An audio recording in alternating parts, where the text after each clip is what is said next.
just increased their internet speeds. They're faster than ever.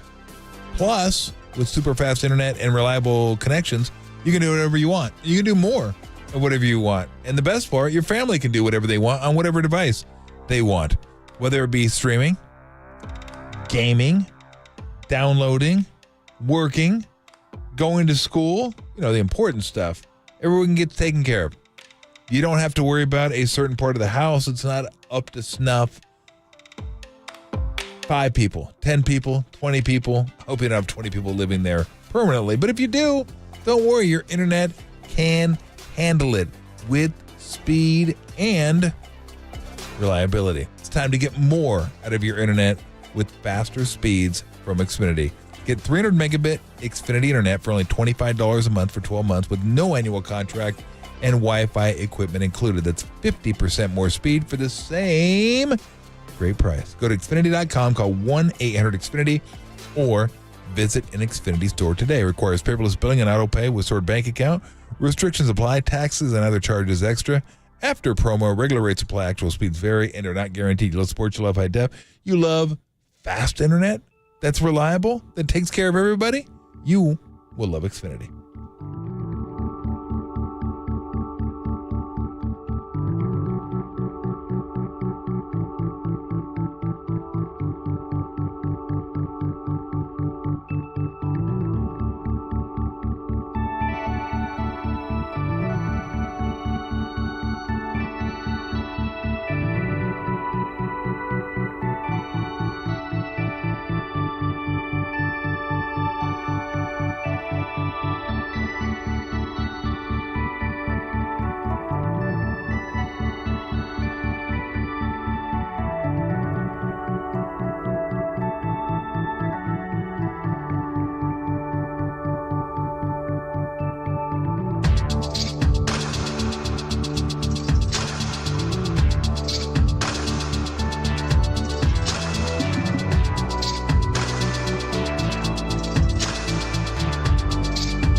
These nuts.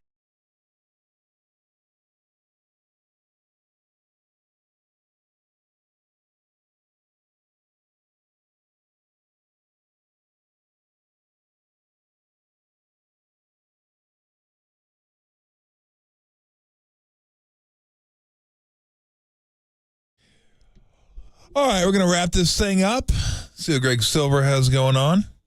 By the way, show recommendation. Anybody seen Shogun? Good. On FX? It's really good. I like it a lot. Shogun Hua? Shogun Hua. I haven't seen him yet. I think he's next episode. Mauricio if I'm not mistaken. Hua. Yeah. I've been looking for him. But yeah, good show. So if you don't mind reading, it's authentic. Well, then Tim and Derek are out. Authentic. So you go, Tim's out. Yeah. I'll throw that out there for everybody. I'll throw this one out. 503 says Whopper. Damn near killed her. There it is. Thank you, 503. There's too many of them. Too many of them. Greg. Oh, good grief. Greg Silver. What's going on, Silver. Greg? What's up, dude? Not much. Fighting off a bit of a cold this week, but I'm in very high spirits otherwise. Really excited for everything we have coming up here. What's coming up here? Well, we got March Madness coming up. That's going to be awesome. I know you guys got some good guests planned around that. And then by the time March Madness is over, it's about pool basketball season. Yeah. It's hoop basketball season in the pool. Yes. Right. Hoop season in the pool. Summer seasons with dirty time. Hoop it up. Hoop it up. Hoop it up.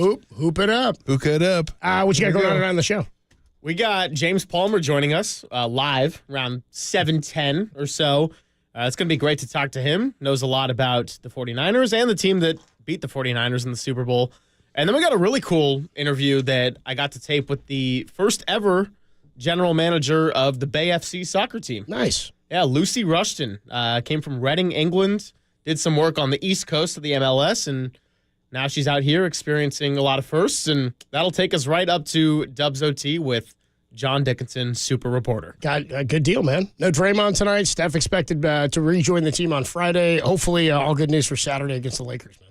Yeah, I mean, just from a basketball standpoint, how could you not want the Steph versus LeBron? Like, I was a little bit disappointed when LeBron was out. Right, yeah. The second matchup. I mean, I was happy in the sense of, okay, the Warriors have a no excuses game they got to take care of, and they did. But even though the Warriors had a gut-wrenching loss in double overtime to LeBron and the Lakers, how could you not be entertained by that? What did he go for that night? That was a huge night for him. Steph? No, LeBron. Did he have an insane it was night? like a triple-double. He had a crazy triple-double, right? 37-point triple-double, It was something like nuts, that. Yeah. He scored, the last 2 points on the free throw. I think with the free throws was what it He was. won by 2 in overtime, yeah. Yeah, he had a big Double game. OT. Big game. Have a great show, young man. Yeah, thank you very much. Greg will take you right up until Dubs OT. Let's thank our guests. We had Dave Lombardi and Mark Spears on today. Thank you, Derek. Appreciate it. Well done. Tim, well done. Well done.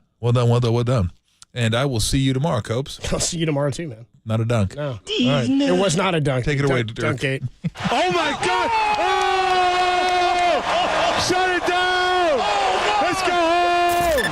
It's time for you to sound off, for you to speak your mind.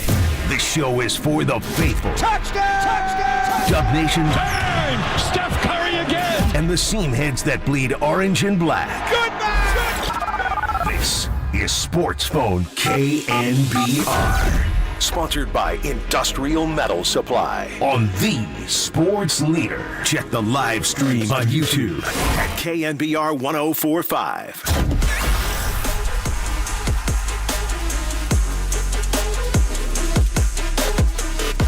All right. Wednesday evening.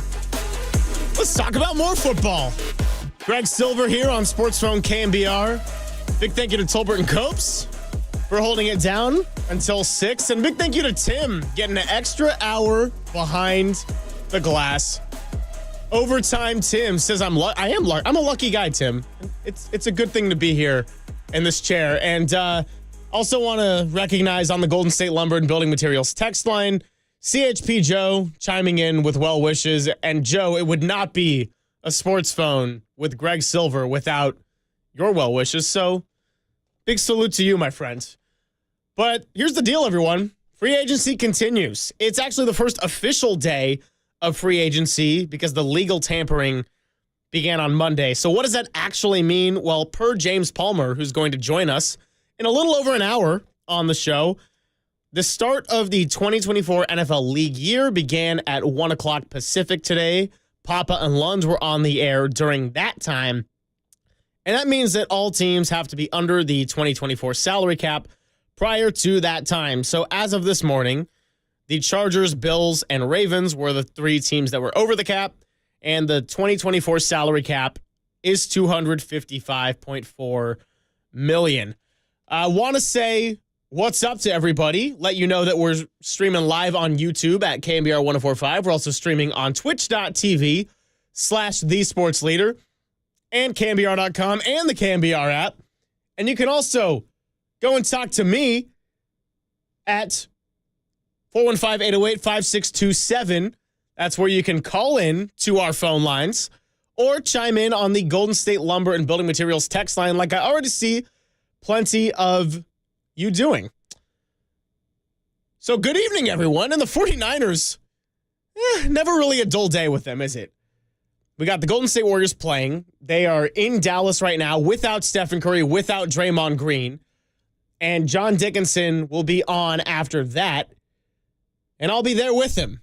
And our guy, Raph Corral. And we got Casey Copeland cutting up some sound. So it's a team effort here on a Wednesday. And we love that very much. So I want to set the stage here whenever you're able to have that sound from John Lynch, Tim.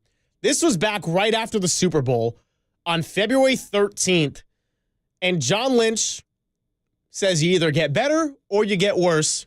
That's going to lead me to some of the questions I want to ask you here on SportsPhone. So, Tim, when you got that sound, let's hear from John Lynch. The old coach that Kyle worked for, that I played for, John Gruden, used to say all the time, you never stay the same. You either get better or you get worse. And so we're into getting better, and we'll make every effort to do that. And that will we got a lot of really good players that we've acquired in a variety of ways. And the more good players you get, the tougher decisions you have. It's tough to take care of everyone, but I know a lot of players want to be here. I've already had those conversations with people, and there's a way to get it done, and we're going to have to. It's nice that we're expecting 10, 11 draft choices, with comp picks and such, and so we're going to be healthy there. And you got to have those guys contribute when you've got as many high-priced players as we have, and we're looking forward to that opportunity to get into that process after these guys. He needs a break. My job's just getting going, and I'm already just talking about it, getting excited. But it's this is devastating. There's no way around that, but you move forward.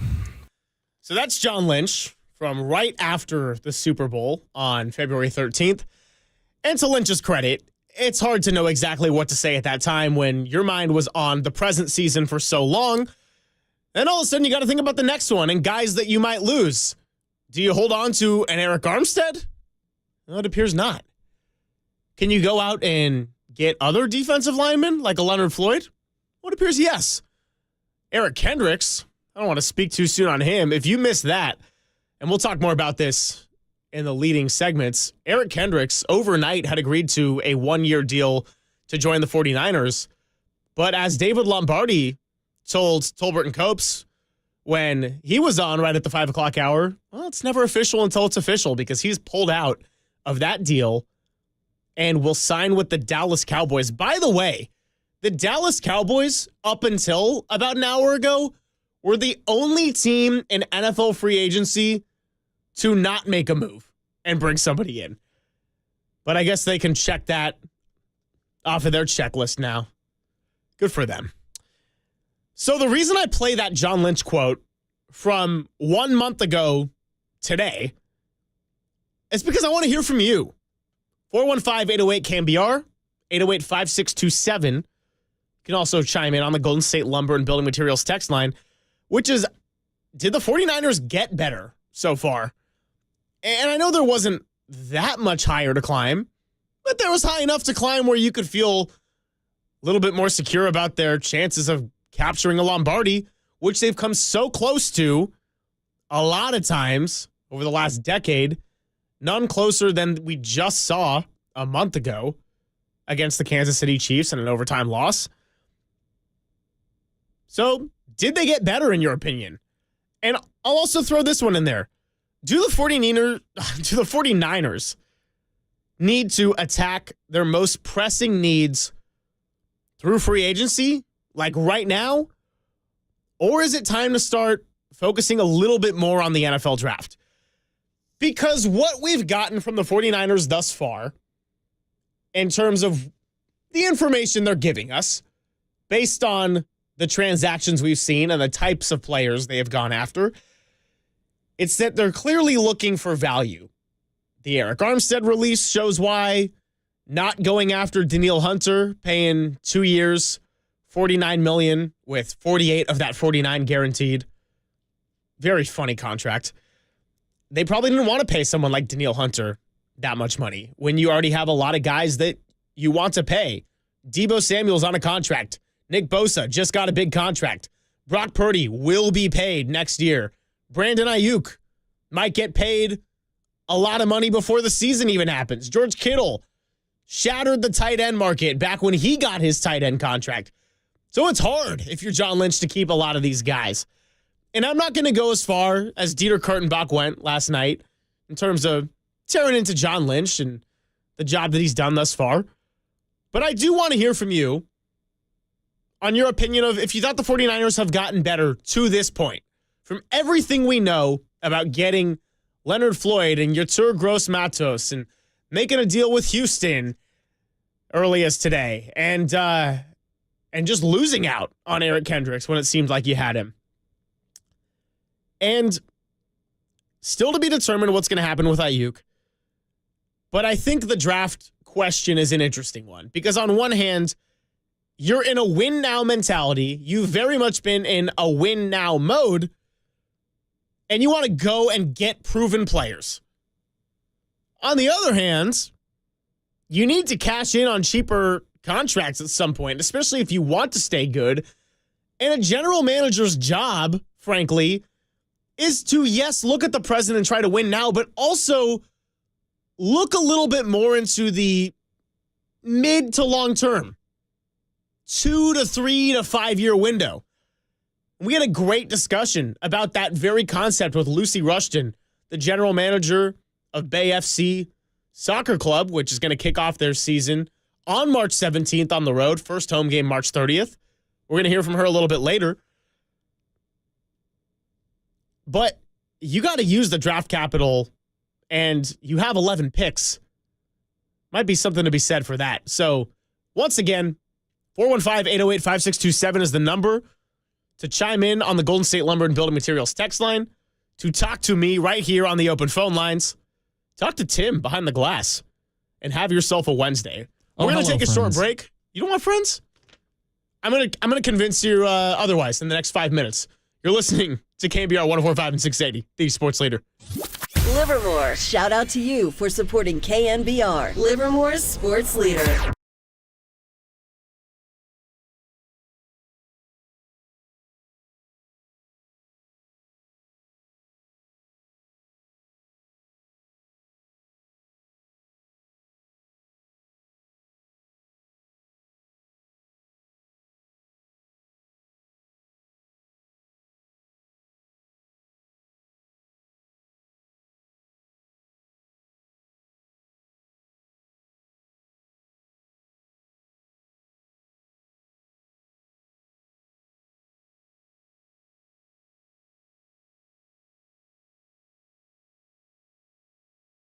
Mark Spears told Tolbert and Copes that he thinks of all the current play-in teams of the Western Conference, he thinks the Warriors are most poised to make an upset against one of the top seeds. More on that interview trending now on KNBR.com and the KNBR app.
nighttime is the right time for SportsPhone KNBR. Let's f***ing go on the sports leader. Streaming live on YouTube at KNBR 1045. Garoppolo under center, a 5-step drop, throws it, it's intercepted by Kendricks, who dropped back into coverage there. He dropped back into the hook zone, and Garoppolo throws the INT. 2 players, 3 moves made in free agency. Yeah, because I'm talking about Jimmy Garoppolo getting released by the Las Vegas Raiders, and then Eric Kendricks going to the 49ers, kind of, before going to the Cowboys. Thank you, Tim, because I'm not going to comment any further on that. Here's the good news. During the break, I did convince Tim that he actually did want friends here in the 6 o'clock hour. I see a couple of texts coming in on the Golden State Lumber and Building Materials text line. I also want to give a nod to the YouTube chat because I did not forget about you. Rockin' New Era, good to see you present. Hope you're ready for Dubs OT later today. AJ Cruz, another one of our regulars, and many others that I like to see. Just good evening to all of you. Tim made a friend, though, on the phone lines, and that's Chris in San Jose, who wants to talk about... I wouldn't go that far, Greg. Hey, let's be... I'll be friends with Chris then. All right, I'm friends with Chris. You're good, bud. Yeah, all right. Well, let's bring Chris on the show to talk about the Niners. Chris, you're on The Sports Leader. How are you this evening? I appreciate you taking my call. Thanks. I'm happy with what they're doing. It's not glamorous, but when you got 8 guys in different positions on the field that are the highest paid players, you can't just keep, spending money to put a highest paid player, in different positions. I mean, there just comes a point where these guys are going to have to play to the best of their ability. And, we got a good draft that's coming up, and we got a first-round draft choice this year. And, I'd much rather do this and go ahead and get Purdy's contract and have to dump 9 players that I like watching. So, I mean, they're going after the veterans, and they're telling them, hey, some of you guys are going to have to take a somewhat of a pay cut because maybe they didn't play up to the, that type of salary for their position. And, that way they can roll that money over for the next year. I don't want them to dump other players next year when other contracts are due. So I appreciate your taking my call. Yeah, absolutely, Chris. Thanks so much for calling in, being our first of the night. And 808-5627 is the number. And our friend. Thank you, Tim. Hey, Chris, if you're still listening on the air, Tim has come around. So that's really good news for all of us. Yeah, I think it's a really good point that Chris is bringing up because even with Eric Armstead, it was never a talent question or a presence in the locker room. He had plenty of both of those. And the irony with a lot of it is that when Eric Armstead was playing through injuries and playing without injuries or sidelined from injury, rather, well, then the run defense for the 49ers and this defensive line, which was the cornerstone of this team for so much of the Shanahan era, was all of a sudden not the main focus anymore. And Armstead's presence was very much missed. So their decision to ask him to take a pay cut and him to ultimately choose to go and get released and explore the free agent market wasn't because he's not a good football player. He just understood his value for what he believed he was. And the 49ers are looking for players that they can get on financial value who also can stay healthy. And 707 here on the text line says exactly that. They got players who can stay healthy. And that's another reason why I asked you all before the break about, is free agency the time to put your foot fully on the gas? Or conversely, is it thinking about the draft when you get some younger players, cheaper contracts, maybe guys that in theory can stay healthy, or at the very least, whose bodies have taken less of a beating? 951 on the text line says the 49ers free agency move seems somewhat lateral so far. There aren't any teams in the league that have put themselves ahead of the 49ers. So overall, they're in a good position. I think that's well said. 951. I would not say they have gotten remarkably worse. But I do believe that they're not done either. So, yeah, it was a good call from Chris. 626 coming in on the text line. Saying, hi, Greg. So we know after last season's heroics, Joe Flacco has solidified himself as one of the all-time greats. The question is, if Flacco and the Colts win a Super Bowl this year, which is a very likely outcome, will this solidify himself as the GOAT? Neck and neck with Joe Montana for me. It's hard for me to sit here in San Francisco and just say he's going to automatically jump Joe. Definitely jumping Tom Brady.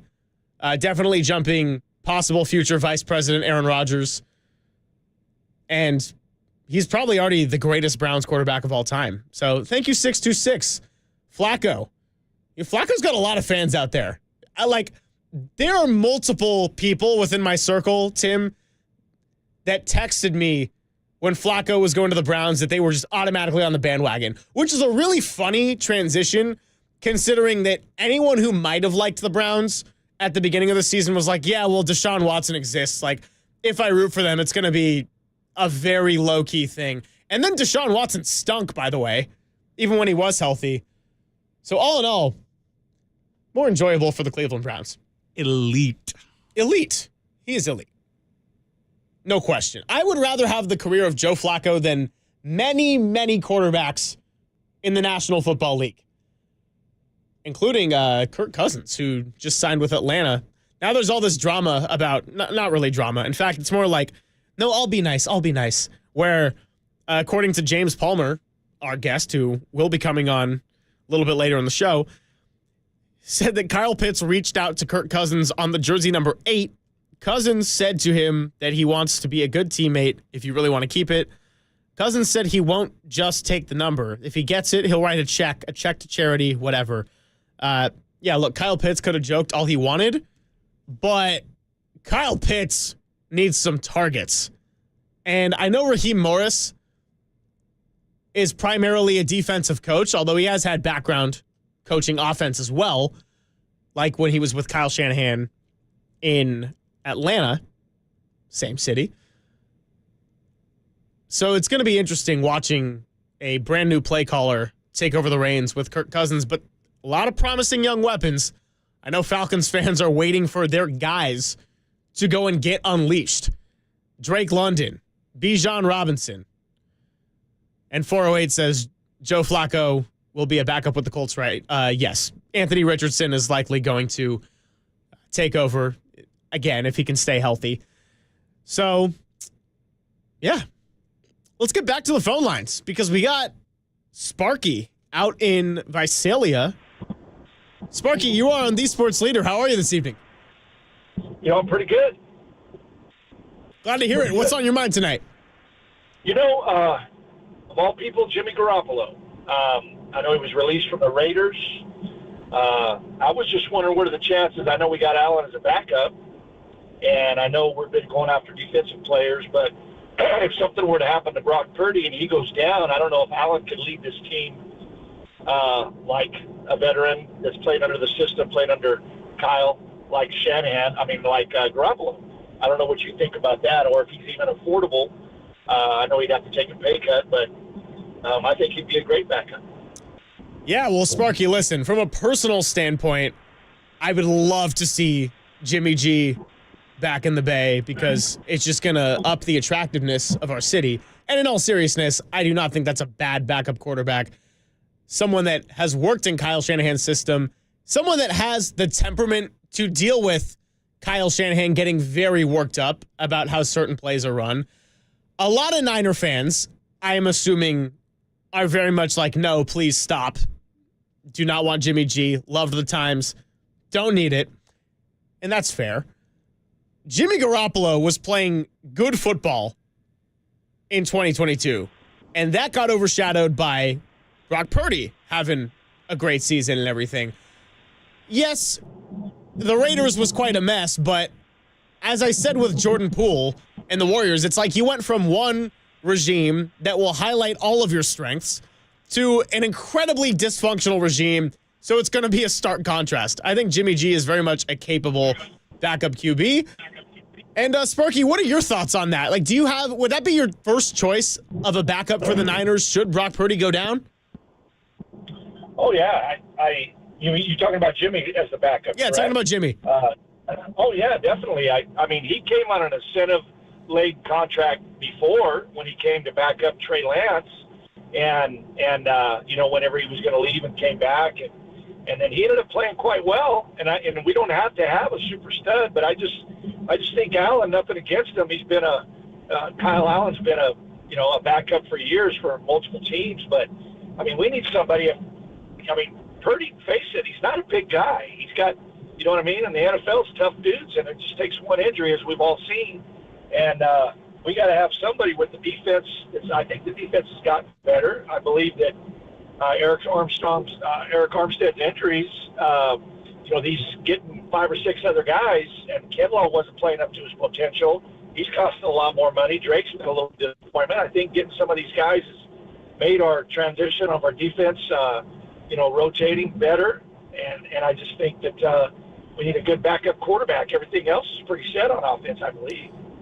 Yeah, we'll really appreciate the call, Sparky, out in Visalia. Please continue to call in on SportsPhone. Good insight there. I think it was very grounded insight from Sparky to talk about Jimmy Garoppolo possibly coming back. And I'm very curious to know what Kyle Shanahan would think about that, because I think it was very clear that at certain times Shanahan was driven crazy by Garoppolo and was very clearly trying to move on from him when you consider everything from trying to go out and get Matthew Stafford to Trey Lance and really wanting him to be the successor, and then Lance gets hurt and that doesn't really work out.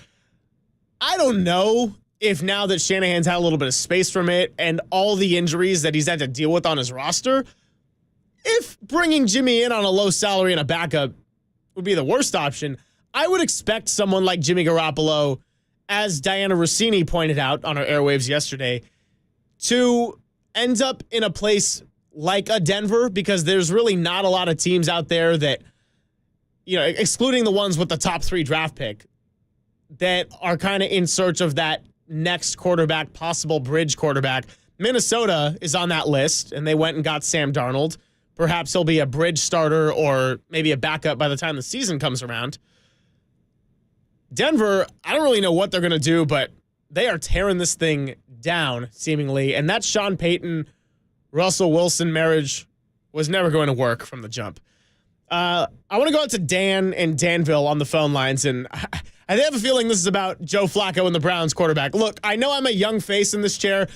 I do recognize that Otto Graham is very much the best Browns quarterback of all time, but had to have a little bit of fun on SportsPhone. Dan, how are you this evening?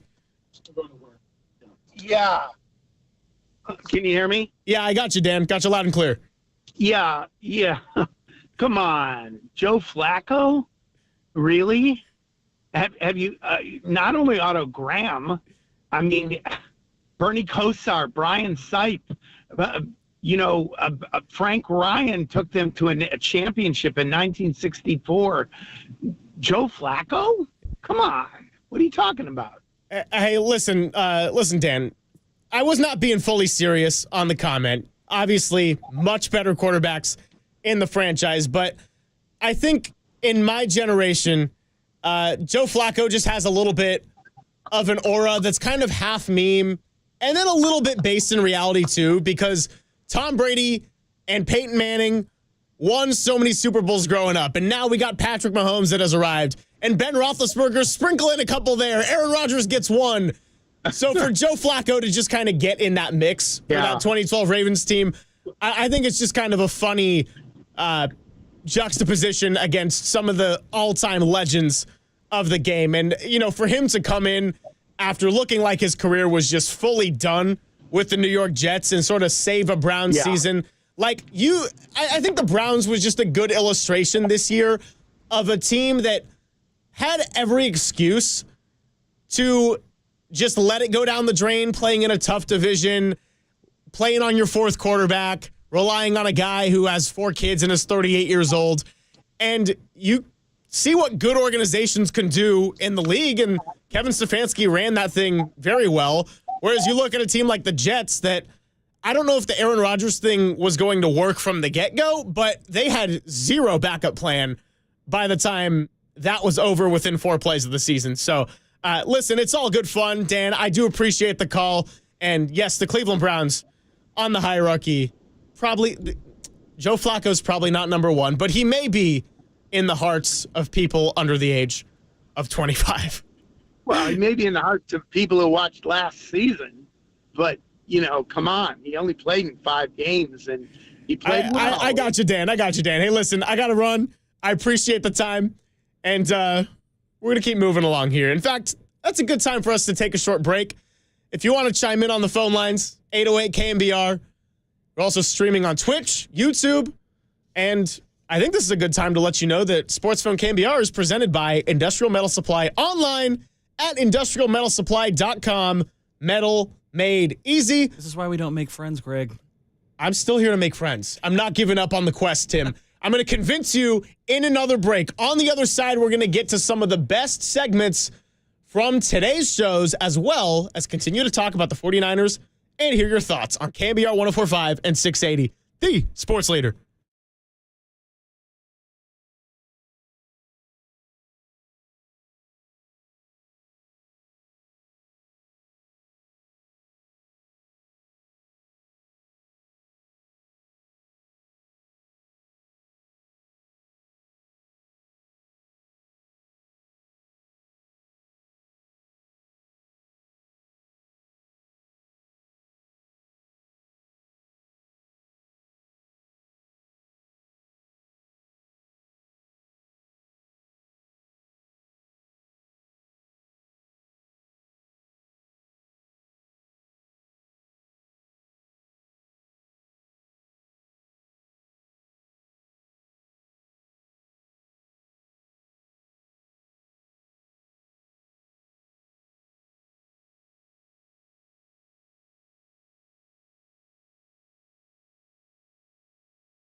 We want your reaction, so give us a ring or blow up the text line at 415-808-KNBR. This is SportsPhone KNBR, streaming live at twitch.tv/the Sports Leader.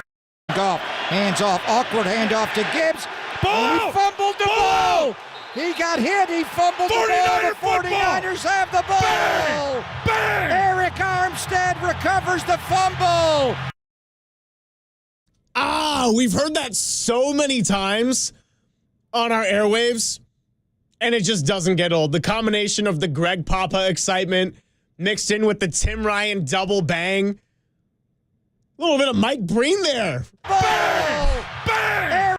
Not a baby, T-Rock. Wow, what a memory that was. I know we can all focus on how the season ended, but still, those 2 playoff wins, what a roller coaster of emotions. SportsPhone KNBR rolls on with Greg Silver. I'm taking you up until right around 8 o'clock when Dubs OT with our guy, John Dickinson, will take the stage. I'll be with him the whole time, so the night is young here at the San Francisco studios. Good to see it's still light out. I am a huge lover of daylight savings. And the Warriors, I believe, are now at halftime. So halfway done, Big D, halfway to go. And Dallas. they're playing in Big D, Dallas. So Tim doesn't always run the board for me because he's doing an extra hour today, and I greatly appreciate that. So I'm still getting used to all of his drops, and they always get me for the better. Dallas. I will say, the thing about the Tolbert and Cope show is, like, Harmony has prepared me for many different elements to be thrown in your face. And I mean that in the best way possible, Harmony. When is she coming back from March Madness? Yeah? Oh. All right. Well, here's the thing. I want to get to some of the best of our shows today. Murph and Marcus, Papa and Lund, and Tolbert and Copes, and each one offers a little bit of a different flavor. Here's the thing about the morning show, and if you listen to SportsPhone, I would guess that you've dabbled in the morning show more times than a few. They really like to riff on there and just have a good time. And no sound for this one, Tim, so we're all good. But I just was getting a real kick out of the first hour today of Murph and Marcus, how Murph is telling a story of being unable to get out of the parking garage because Marcus's car was blocking him in. And Oppo, our new parking attendant, did not have the keys because Marcus took them for himself. It also turns out that Oppo was watching Toy Story at the time. Come on, buddy. When they were waiting for Murph's car. And then it evolved into a whole Pixar discussion. Well, first of all, Toy Story, not just an elite film, it is an elite Pixar franchise. And then they got down to a little bit of the rankings, and don't worry, I'm not going to devote the entire segment here to Pixar, but I just have to tip my cap to young Tony because he was very adamant about it being Cars all day. Cars all day in the Pixar franchises. That doesn't mean that there aren't other great ones, but check with Candace. Candace would support me on that. I'll tell you that, Tim. Check with Candace. I mean, I will check with Candace. Dude, 1 winner, 42 losers. I eat losers for breakfast. I'm faster than fast, quicker than quick. I am lightning. And then you got so many memorable quotes. What's wrong with rusty old cars? Ka-chow. They go to the abandoned Wheelwell Motel. How could a guy like you quit at the top of your game? And then Doc comes to the final race and Lightning McQueen's off his game and he speaks through the headset and he's like, I didn't come all this way to see you quit. Rest in peace to Paul Newman. And George Carlin, by the way. I'm a man. Oh, I'm scared to go down the rabbit hole of Brian Murphy sound drops. And then you have Guido's pit stop because we are the sports leader. That is right up there with one of the all-time great fictional athletic feats. That's Gucci, bro. And then at the end, you just have the most wholesome moment of Doc looking at Lightning McQueen, and he goes, "You've got a lot of stuff, kid." By the way, still waiting on Murph and Marcus to use that line on me. Oh, okay. Enough with the Pixar. Let's move on to something a little bit more present. I guess I'll put it that way. Papa and Lund were on the air at the official mark of the new calendar year in the NFL. And not long after, it was announced that Eric Armstead would be released. This was expected after the news that was breaking on Sunday. And this is a kind of a tough one to process for Niner fans. I think it's a move that a lot of us can argue makes sense, but Armstead was drafted in 2015, which was a year in which the 49ers went 5-11 and finished last in the NFC West under Jim Tom Sula. And it didn't get better from there because then they had Chip Kelly the next year, and he was one and done.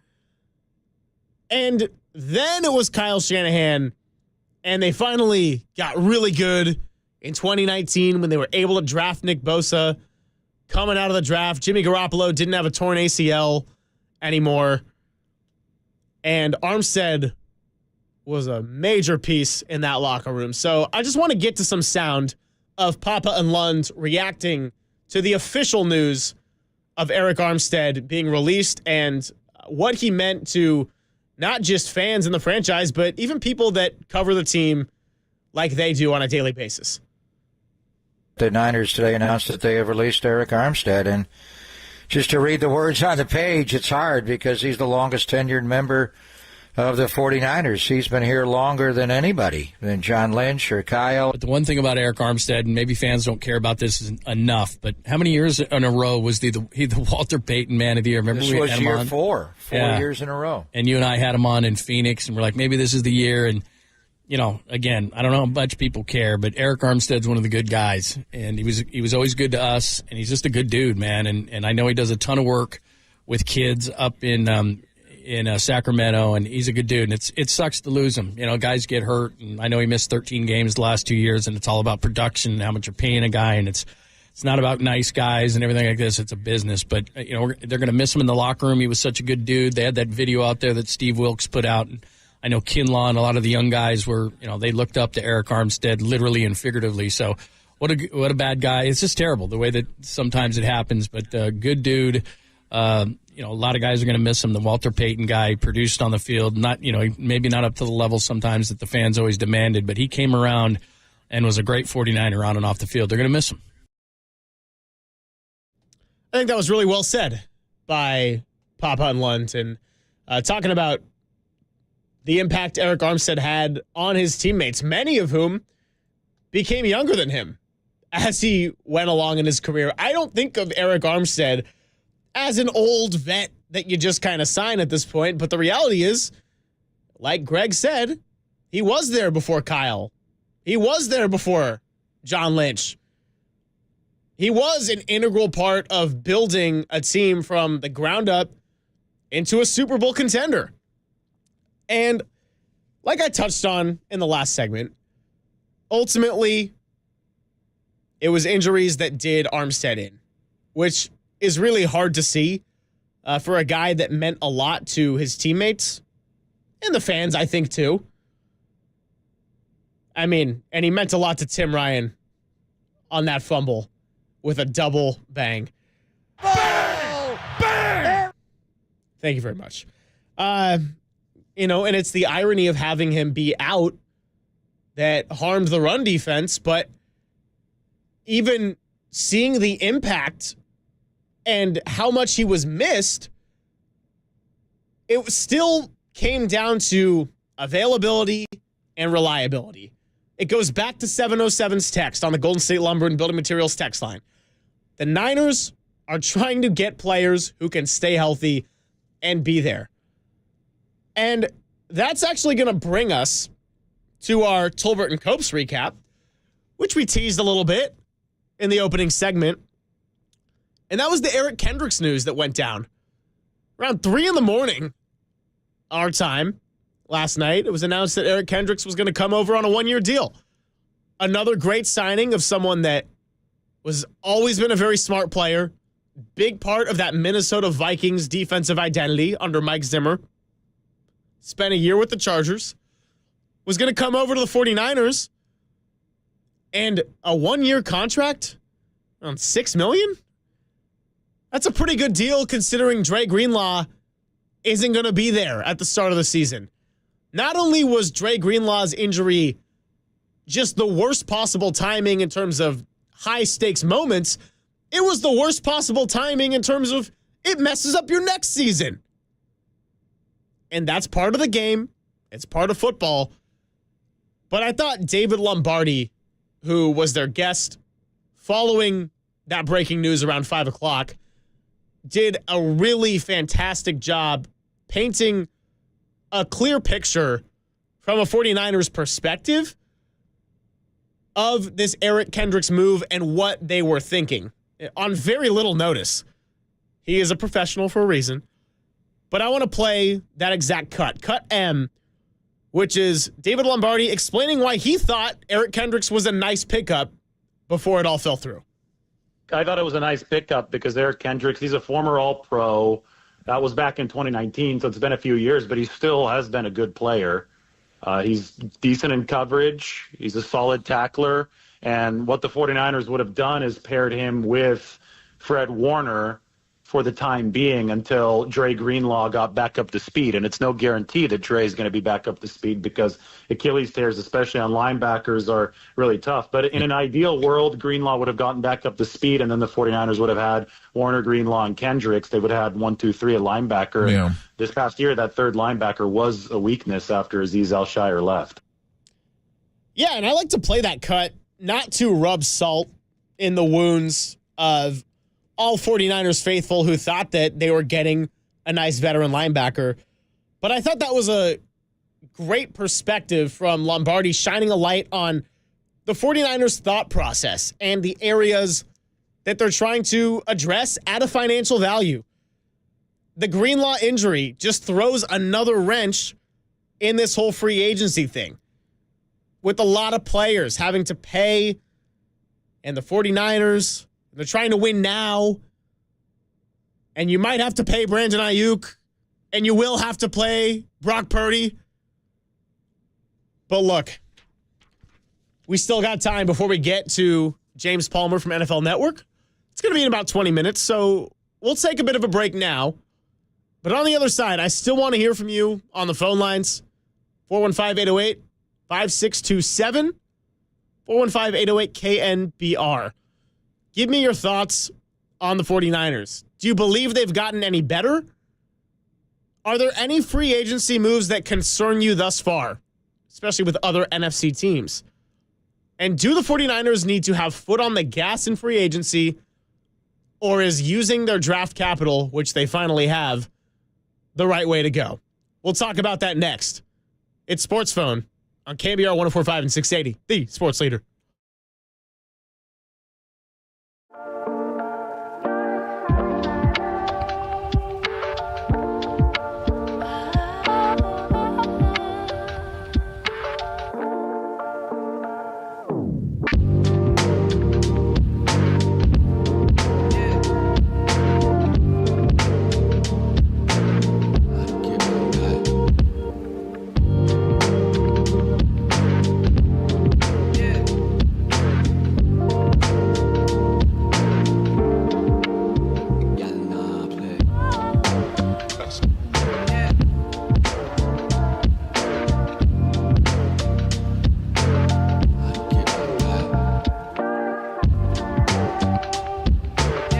A change of heart. Eric Kendricks was originally coming to the 49ers on a one-year deal, but has since pulled out and now will be headed to Dallas to join the Cowboys. More on that story trending now on KNBR.com and the KNBR app.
Catch KNBR at your crib on your Amazon Echo smart speaker.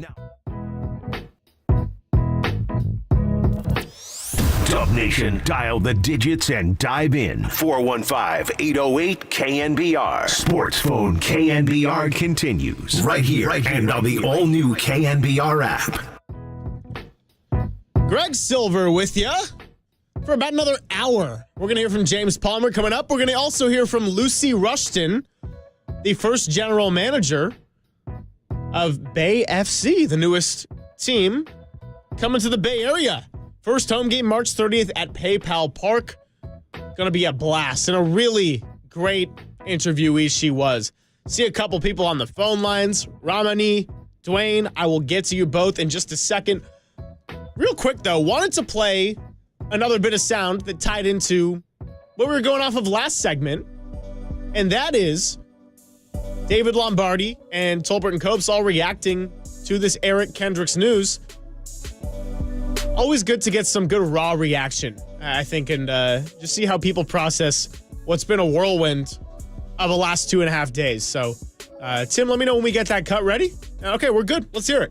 Well, it's not official until it's official. So a lot of times you'll see from Monday to Wednesday when the new league year starts, these guys actually can't sign yet. Or in this situation, I guess Eric Kendricks could have signed because he hadn't been on the Chargers anymore. But if they haven't signed yet, then it isn't official. And before they put pen to paper on the dotted line, then they can change their minds. We saw it actually happen with Randy Gregory a couple of years ago. This actually happened to the Cowboys. Gregory looked like he was going to re-sign with Dallas, but then he ended up pulling away from that and signing with the Denver Broncos. So now it happens to the 49ers because apparently Eric Kendricks had wanted to play with Mike Zimmer, who was his coach in Minnesota. Mike Zimmer runs the defense in Dallas, and Kendricks preferred to go there. That's what Adam Schefter just reported. So it isn't official until it's official, and I think that the 49ers are going to be back on the market for a linebacker. That's one of their needs because Dre Greenlaw's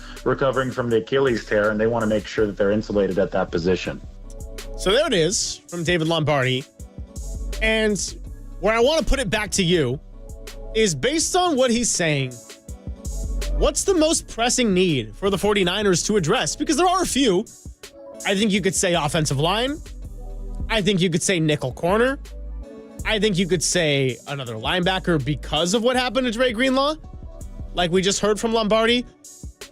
And I know they have addressed the defensive line by getting a couple of tackles, and you got Leonard Floyd. But with a guy like Joey Bosa still possibly out there, maybe that's the one to go and get and make a big splash. And I want to hear from you. And I'll get to my take real quick before we get back to the phone lines. I would say nickel corner out of all of those. But I think you make a strong case for linebacker. And the reason I wouldn't go offensive line is because I think the offense, by and large, functioned pretty amazing. If you get Brandon Ayuk back and Brock Purdy on a rookie deal, you got about the same firepower you once had, assuming that Christian McCaffrey and Deebo Samuel, George Kittle can all stay healthy for the majority of the season.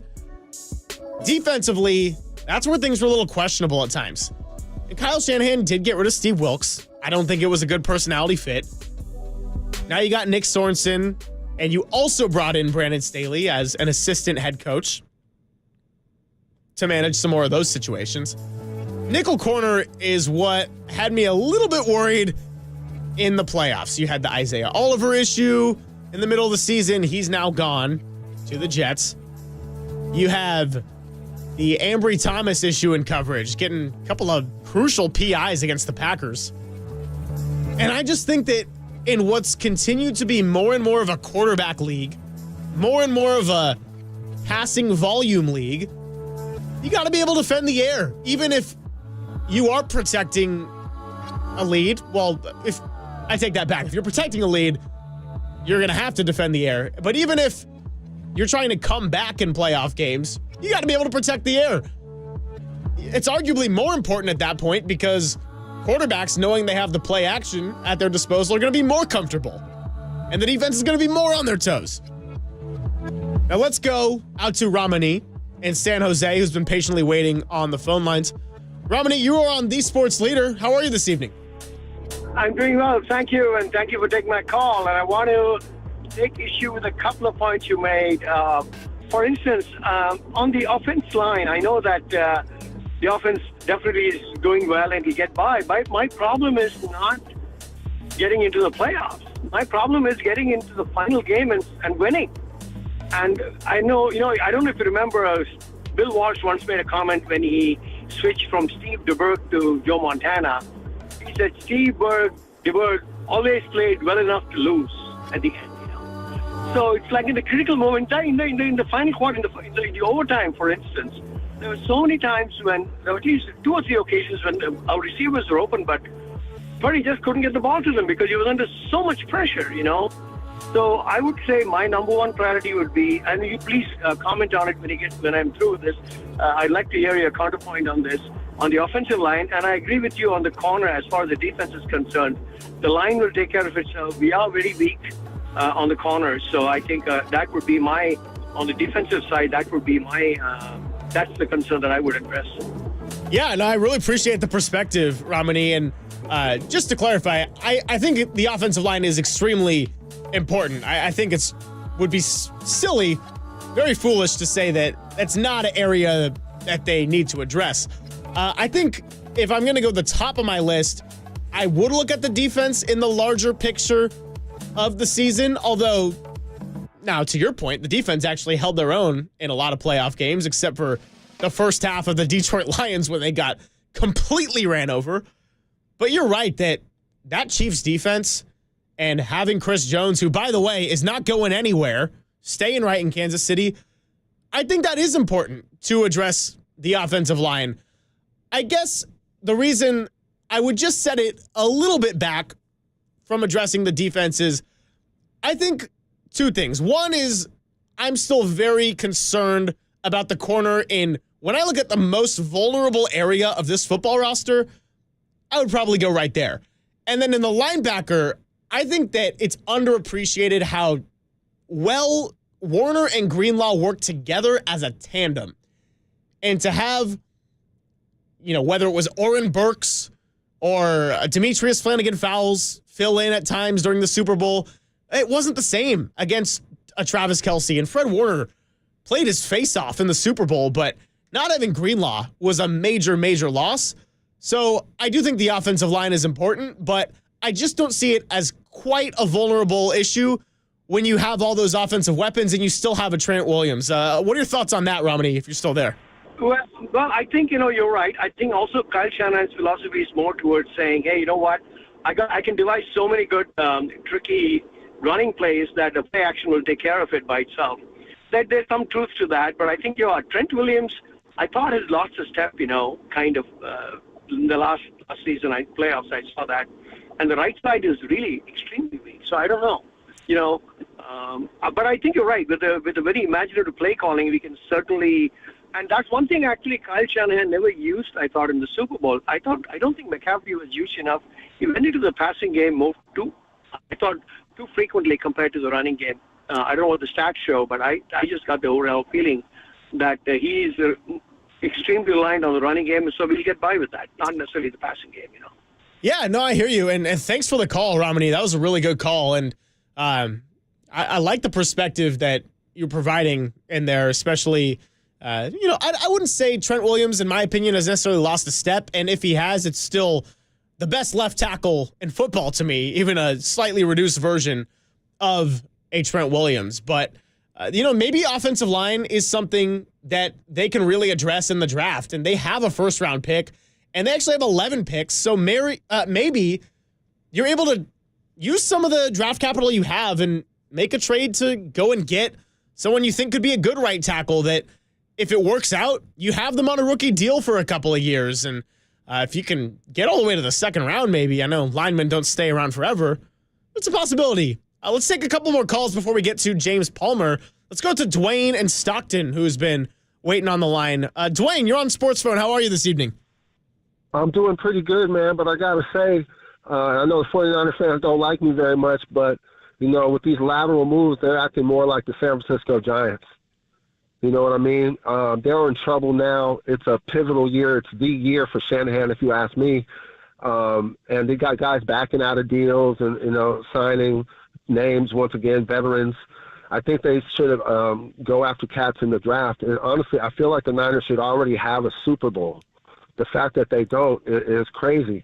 I'm with you on that one for sure. Yeah, their two worst nightmares are the Kansas City Chiefs and the Baltimore Ravens. The Ravens just signed Derrick Henry. So I feel like they have to make a power move in order to get it done. The draft is right there. It's going to be hard to mess up this draft. Go O-line, go secondary. There's some boys out there. And I think you go get Bosa. And you tell the league that you're in the game. Let me ask you a quick follow-up. I want to ask you a quick question, Dwayne, which is, if you can get a Joey Bosa, what roughly is the kind of contract you're looking at as reasonable to go and pay him? Because you saw they didn't want to pay Danielle Hunter at least that 2-year, $49 million contract that the Texans gave him, and they are looking for value. What do you think is something that you see as realistic but doable and worth the risk on a Joey Bosa? So if I spoke about the money, I'd just be guessing. No, but that's I'll fair. tell you We this all much. are. The phenomenon would be the Bosa brothers together, because I think those two guys will be pumped up. I don't know if we've seen that in the NFL. So all of a sudden the 49ers will do something just awesome. You know what I mean? Because it'll be a phenomenon. It'll almost be like the Giants would have got Ohtani. It would have been a phenomenon. So you want that. You have it right in front of your face. You know what I mean? Go get the Bosa brother, let them rock together, let those guys be pumped up. It'd be like having those Watt brothers on the same team. I don't know if we've seen that, and that's what the 49ers need to do. So hopefully they see it, man. I hope you guys get it done. Hey, have a good night, brother. Hey, appreciate the call, Dwayne. Call in anytime, and hopefully I'll get to be hosting again soon. You want that. You have it right in front of your face. Now, I saw something today that I think the two Bosa brothers had the biggest contracts for, was it defensive? I think it was any non-quarterback was the actual report, which is wild. And people had fun with that one, saying that Joey in particular was just getting some sheer robbery of the Chargers franchise. Look, I think Joey Bosa is one heck of a talent, but he has been hurt a lot. And I think he's been, maybe personality-wise, not always as easygoing as Nick. And sometimes a change of scenery is all you need. I'm not writing off Joey Bosa's career, but those are a couple of things that you can point to as a possible concern. And 415 are on the Golden State Lumber and Building Materials text line says just that, saying that Bosa gets hurt, they would rather have somebody else. But a good perspective from Dwayne. Let's get to one more call, and that's Emily out in Roseville, and then we'll get a break, and we'll get to James Palmer. Emily, you are on The Sports Leader. How are you this evening? I'm good. How are you? Doing well. Appreciate the call. What's on your mind tonight? So I was wondering what you feel about Blake Snell and what he would do for the Giants team and how he can help Kyle Harrison. Yeah, I'll go ending it with a little bit of baseball here on this segment.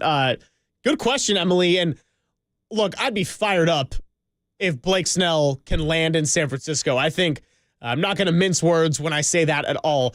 I do think really highly of Kyle Harrison. He's had some really bright spots in spring training, but him being the reliable number 2 over the course of a season, when you look at who plays in that division, that's a lot to ask for. Was he 22 still? I think he's 22 years old. So, Emily, if the Giants can get Blake Snell, I think not only would that be impactful on helping out a guy like Kyle Harrison, who's going to be a staple in the pitching rotation, I think that gets the fans into it. I mean, there's been a lot of complaining about not a lot of star power. The people were getting tired of the whole Farhan and Kapler thing, and going to games maybe didn't feel worth the price.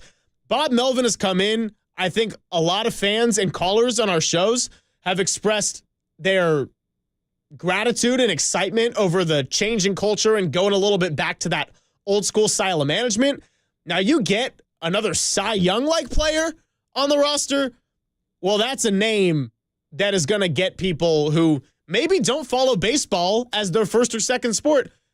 Blake Snell, oh yeah, the guy that was going off in the World Series and got yanked?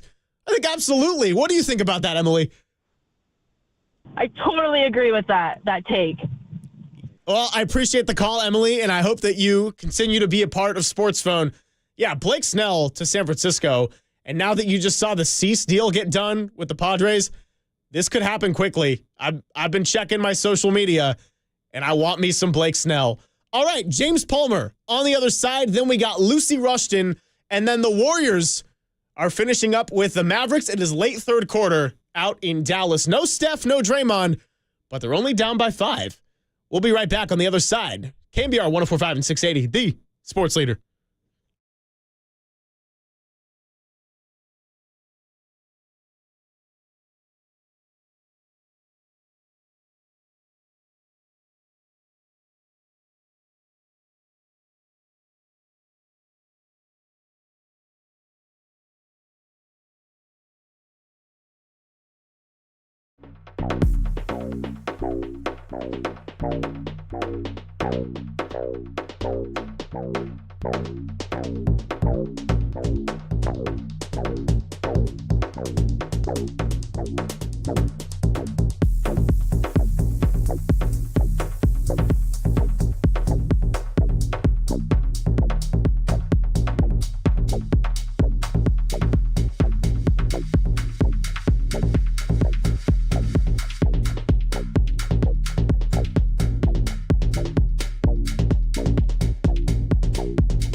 Sports Phone KNBR. Dial the digits or send us a text at 415-808-KNBR. We're streaming on YouTube all damn day at KNBR 1045. All right, well, that time of the night has come. Here on SportsPhone KNBR, Greg Silver taking you up to the end of the Warriors and Mavericks game where John Dickinson will join us. But right now, we got NFL Network's James Palmer joining us courtesy of the UMA guest line to talk some NFL free agency. James, what's happening? Greg, it's wonderful to hear your voice. What's happening? I cannot thank you enough for being with us when I know it is a hectic week in your profession, but it means a lot here on the flagship station of the San Francisco 49ers.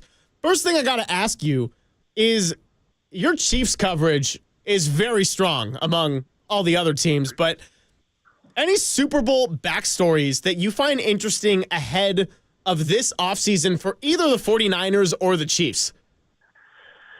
Well, we can start with the Chiefs, and yeah, I mean, we all were curious if the Chris Jones situation was going to get done. And that was a massive one. We all know how poorly it went last offseason, where actually he was one of the few people you see in today's NFL not show up. I mean, that's just a thing that doesn't happen in the NFL, and Chris did it. He missed a game. Remember him sitting in a suite. And I remember talking to Brett Veach at the Combine going, like, did what went terribly wrong last, time you guys tried to do this actually help you? And he was like, yeah, I actually think that puts us in a better spot. And he was right, because they actually got something hammered out this time, and I think they understood. And I think the Super Bowl probably played a part in that, as disruptive as he was in that game. Their entire run defense goes through him. Pretty much most of what they do defensively goes through him. And with Aaron Donald's future up in the air, I mean, you could probably make the case that this is maybe the best pass rusher, definitely the best interior rusher in football. So getting that done is huge.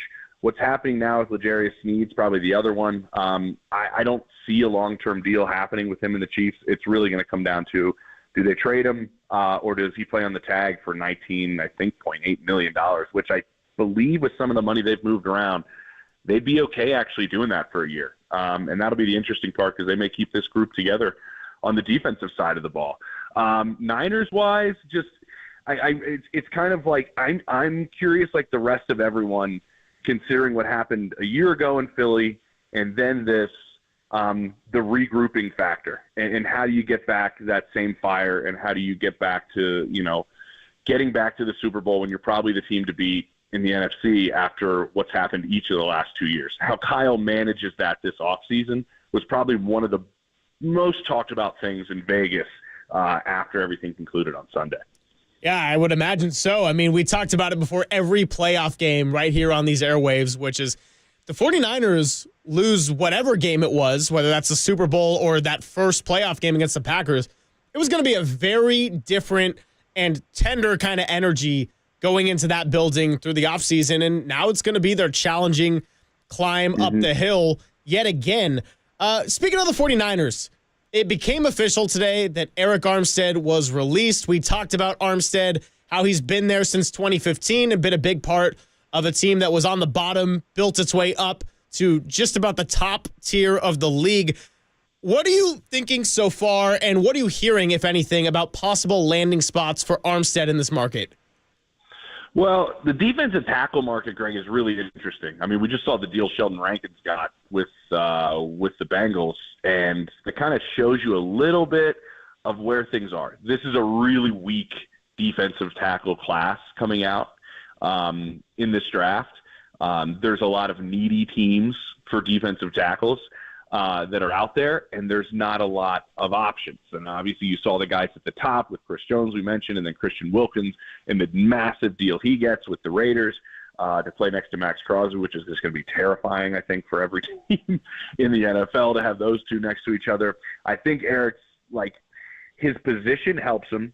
He will land somewhere for sure. I think it's going to take a minute. I don't think age is on his side. I believe he'll probably turn 31 mid-season. He's missed some time the last 2 years. Correct me if I'm wrong, Ray. You know this better than me. I think 13 games or something the last 2 years he's missed. I think those things, obviously, teams are well aware. But I'll be honest, teams are desperate right now for interior pressure and interior players, and he still has the ability at times to show that at a high level. He'll land somewhere. I just think it might take a minute because of the things I mentioned. We're talking to James Palmer from NFL Network here on the UMA guest line. And James, you're spot on. Armstead will be 31 come next season. And he has missed 13 games in the last 2 years. It's almost like you know your stuff pretty well. Yeah, all right. Well, we've been covering a lot today. That was like an educated guess. Well, I mean, maybe it was somewhere in the back of your brain with all that final studying, like cramming you've been doing on your NFL information. But there's a long way to go in this offseason, and the first few days of free agency are not going to tell the whole story. But based on the moves made to this point, who are you seeing as the 49ers' biggest threat within their own conference? It's Philly. And I think you could say Saquon Barkley going to the Eagles is almost a move to keep up with the 49ers. It really kind of has that feeling, doesn't it? I mean, I remember being in Santa Clara covering that first game that Christian McCaffrey joined the 49ers in, and it just kind of had a different vibe when it was like, wow, here's another weapon that can be used in a variety of ways. How's this going to happen? I feel like that's what Saquon is with Philadelphia. It's them trying to keep up with San Francisco. And I'm fascinated about why they did it, because it isn't really a Howie Roseman move, but it kind of is at the same time. If you dig a little deeper, it's going to be a different offense with Kellen Moore running it. I mean, I know they've talked about, meshing what's been done there with Nick Sirianni's offense that's been run by two different offensive coordinators the last couple of years, and what Kellen Moore likes. My understanding is, Greg, it kind of seems like it's starting to go more towards Kellen Moore's style, and Kellen Moore wanted a 3-down back that can be used in a lot of the play action schemes that they're going to be implementing this offseason. And this is kind of Howie Roseman telling, all of us that he's going to supply his offensive coordinator with what he's looking for. And if you want a 3-down back, you probably get one of the best in football in Saquon. So I would say Philly's move with Saquon is probably the biggest, move we saw in terms of a threat towards the Niners. The Lions haven't made a whole lot of moves, but frankly, I don't think they have to. Maybe corner, right, is definitely a need for them, but they have such a young nucleus and really, really good roster. You didn't see them make a whole lot of splashes. But I think the move with Saquon is really the one that stands out to me the most. All right, interesting, because we've heard a lot about the Packers. We've heard a lot about the Lions, and they did trade for Carlton Davis III from Tampa, But I hear what you're saying in terms they haven't made a ton of moves, and they don't necessarily have to. Like, they are a lot closer to the Houston Texans in terms of being in a good spot than a team. Yeah, good young group. Right. Then a team like the Eagles or the Niners, where it's like you got older guys who are getting hurt or retiring, and you got to capitalize on it now. What teams are you still looking out for to be active while there's still players? And then along that line, which players do you have your eye on that have yet to be signed or re-signed? I know you mentioned L'Jarius Sneed as one big name. Who else is kind of at the forefront of your mind after all the moves that have happened? Man, I mean, Justin Simmons is one, as I stand here in Denver talking to you, that I'm just kind of surprised he hasn't landed a spot yet. I know he's 30, but I mean, the guy's an all-pro safety that since he entered the league, no other safety, no other player has more interceptions than Justin Simmons since he came into the league. Like, that's a remarkable stat for a safety. And he still is playing at a really high level. He's a really, really bright player. He's also one of the best human beings in the NFL, one of the greatest players we have in our league in terms of the community. I know that stuff doesn't matter to some people, but all of that makes him extremely appealing. I know it was tight for him, and C.J. Gardner-Johnson in Philly on what it was going to come down to. It's a really wonky safety market. I understand that, and that's been really kind of the problem. There's just a lot of talented guys out there, and it's deep. But that's one for sure that, I really do kind of have my eye on. Another one would be, honestly, and this, I'm curious if he's going to start becoming Jadeveon Clowney. I know he's only 24. Niners fans know him. But with Chase Young, I'm really fascinated to see what happens. He's now starting to take some visits. And I don't know why, Greg, I get the vibe that he's going to be like a pass rusher for hire, like Clowney is every single year, trading teams and just finding a spot, waiting till the end, and then doing it. Who knows? Maybe somebody signs him to a deal, but that's kind of the vibe I get with him, and that's going to be another guy that I'm kind of kind of curious about. And Mike Williams is probably another one, just because of how, recently he gets released today. He could go back to the Chargers. They would maybe like to have him back at maybe obviously a different rate. But those are three guys that kind of jump out at me right now off the top of my head, just because of kind of the type of players they are, but they all have a unique situation to them right now. Yeah, I really like that Jadeveon Clowney-like comparison. It's not one I've heard yet. A little bit or no? No, I feel a little bit. Tell me if you feel it in your bones a little bit. I think that's pretty spot on for something that I'm just hearing out here for the first time. And the voice you hear, everyone, is James Palmer of NFL Network, who's been so kind to take some time with us here in the late hours of a Wednesday evening. James, let's go back to the 49ers, because that's what we eat up night and day out here in San Francisco. The messages they have sent thus far with the way they've approached free agency is pretty clear to me. They want durability, availability, and financial value. So one question I posed to our listeners tonight on this call-in show, and I want to get your take on this too, is should their primary focus be continuing to attack free agency at full force, or is it looking at younger and cheaper talent that will be available in the draft with the picks that they actually have this year?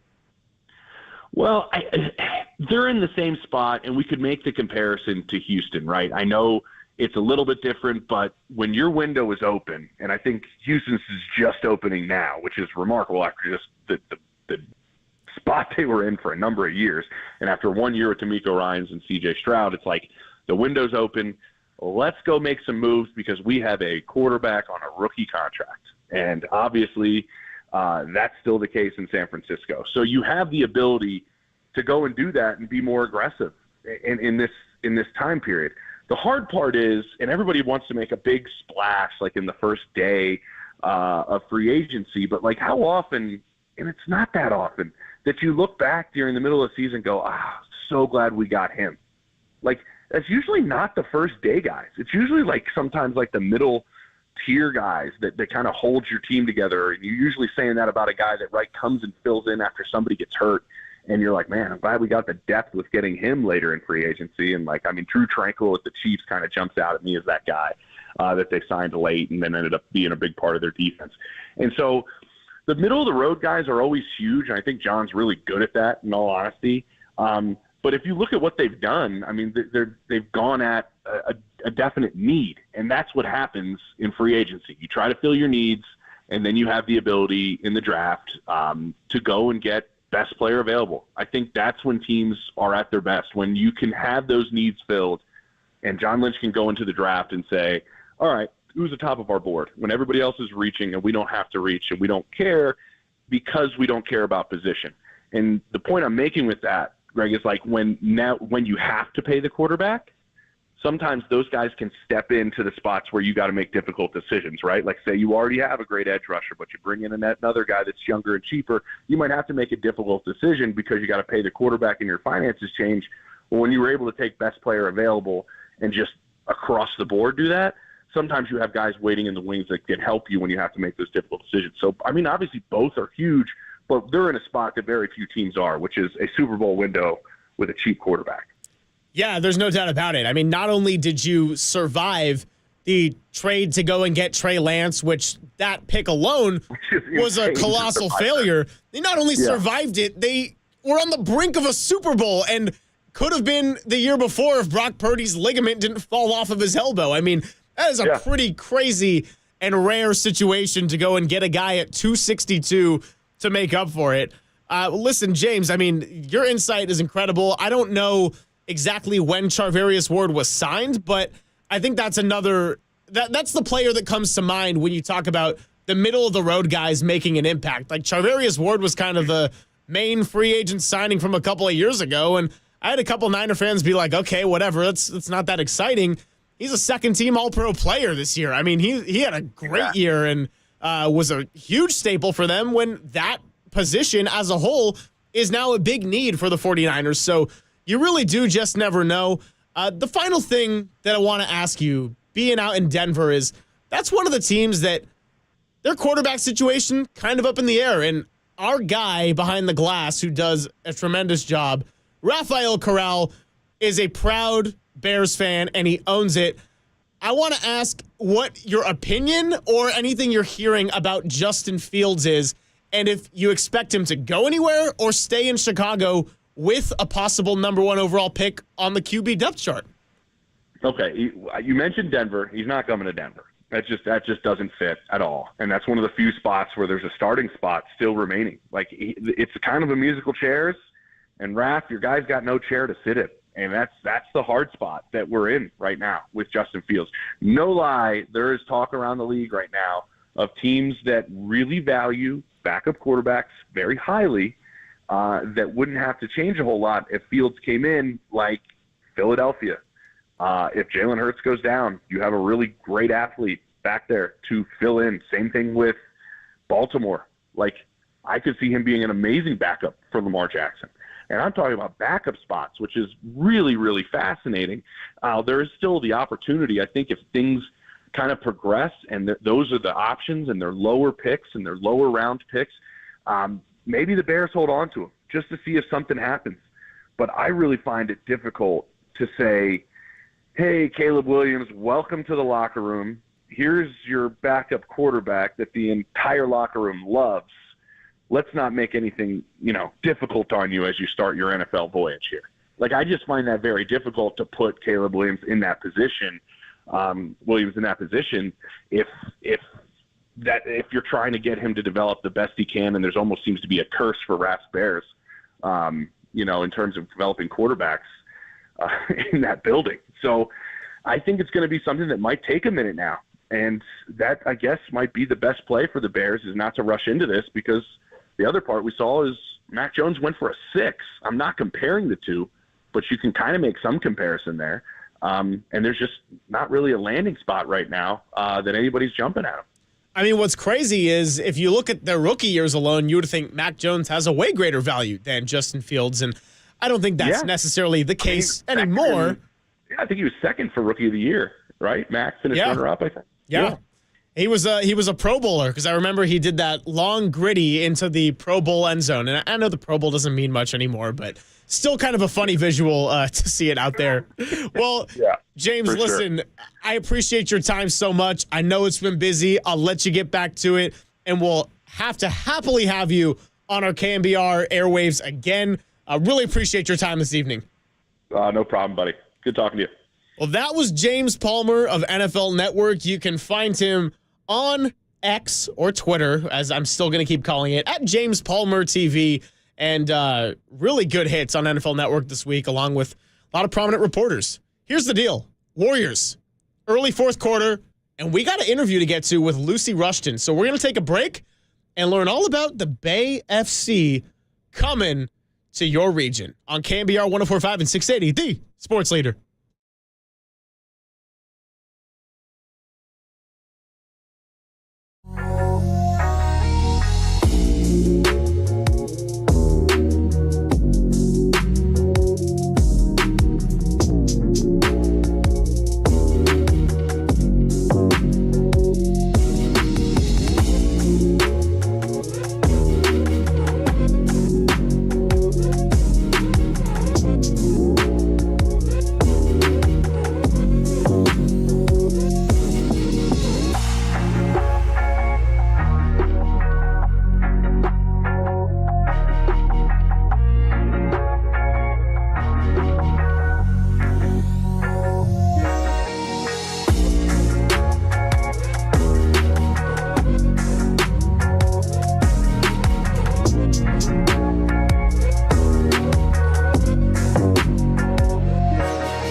sound off on the sports leader. SportsPhone KNBR keeps rolling. Live from the KNBR Casino Matrix Studio. Casino Matrix Progressive Jackpots are here. Where are you? Just drop in. Please play responsibly. 1-800-GAMBLER.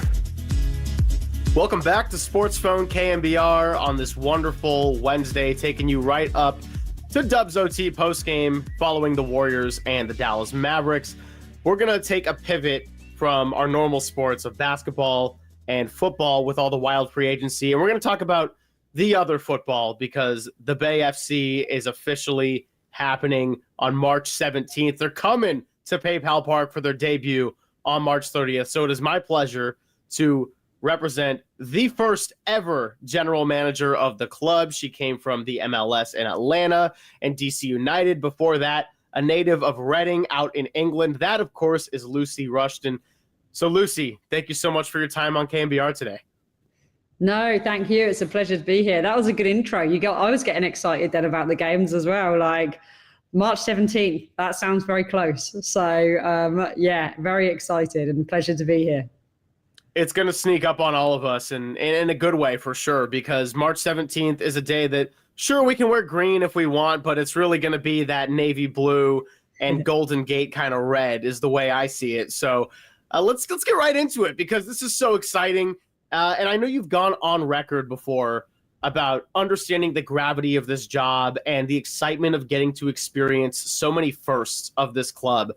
And a lot of firsts are still yet to come. The first game, the first home game, the first goal, and so much more. But what are some of the firsts that you've already experienced that you've gotten so excited about? Oh, good question. Yeah, and by the way, I talk about that to all of the players as well when we kind of doing intros to players and trying to convince them to come here. I talk to them about being part of something where you have all of those firsts because it's incredible. And for me, I think some of the ones we've had already, and like the moment for us was that first day of preseason. That first time that you have these 28, 30 faces that are just players on a Zoom call or just people, and they all come together on one day and suddenly you're a team now. And that very first training session where you actually see that it's real and that all of those phone calls and all of the people you've been speaking to and relocating here are now here in the same place and we're a team.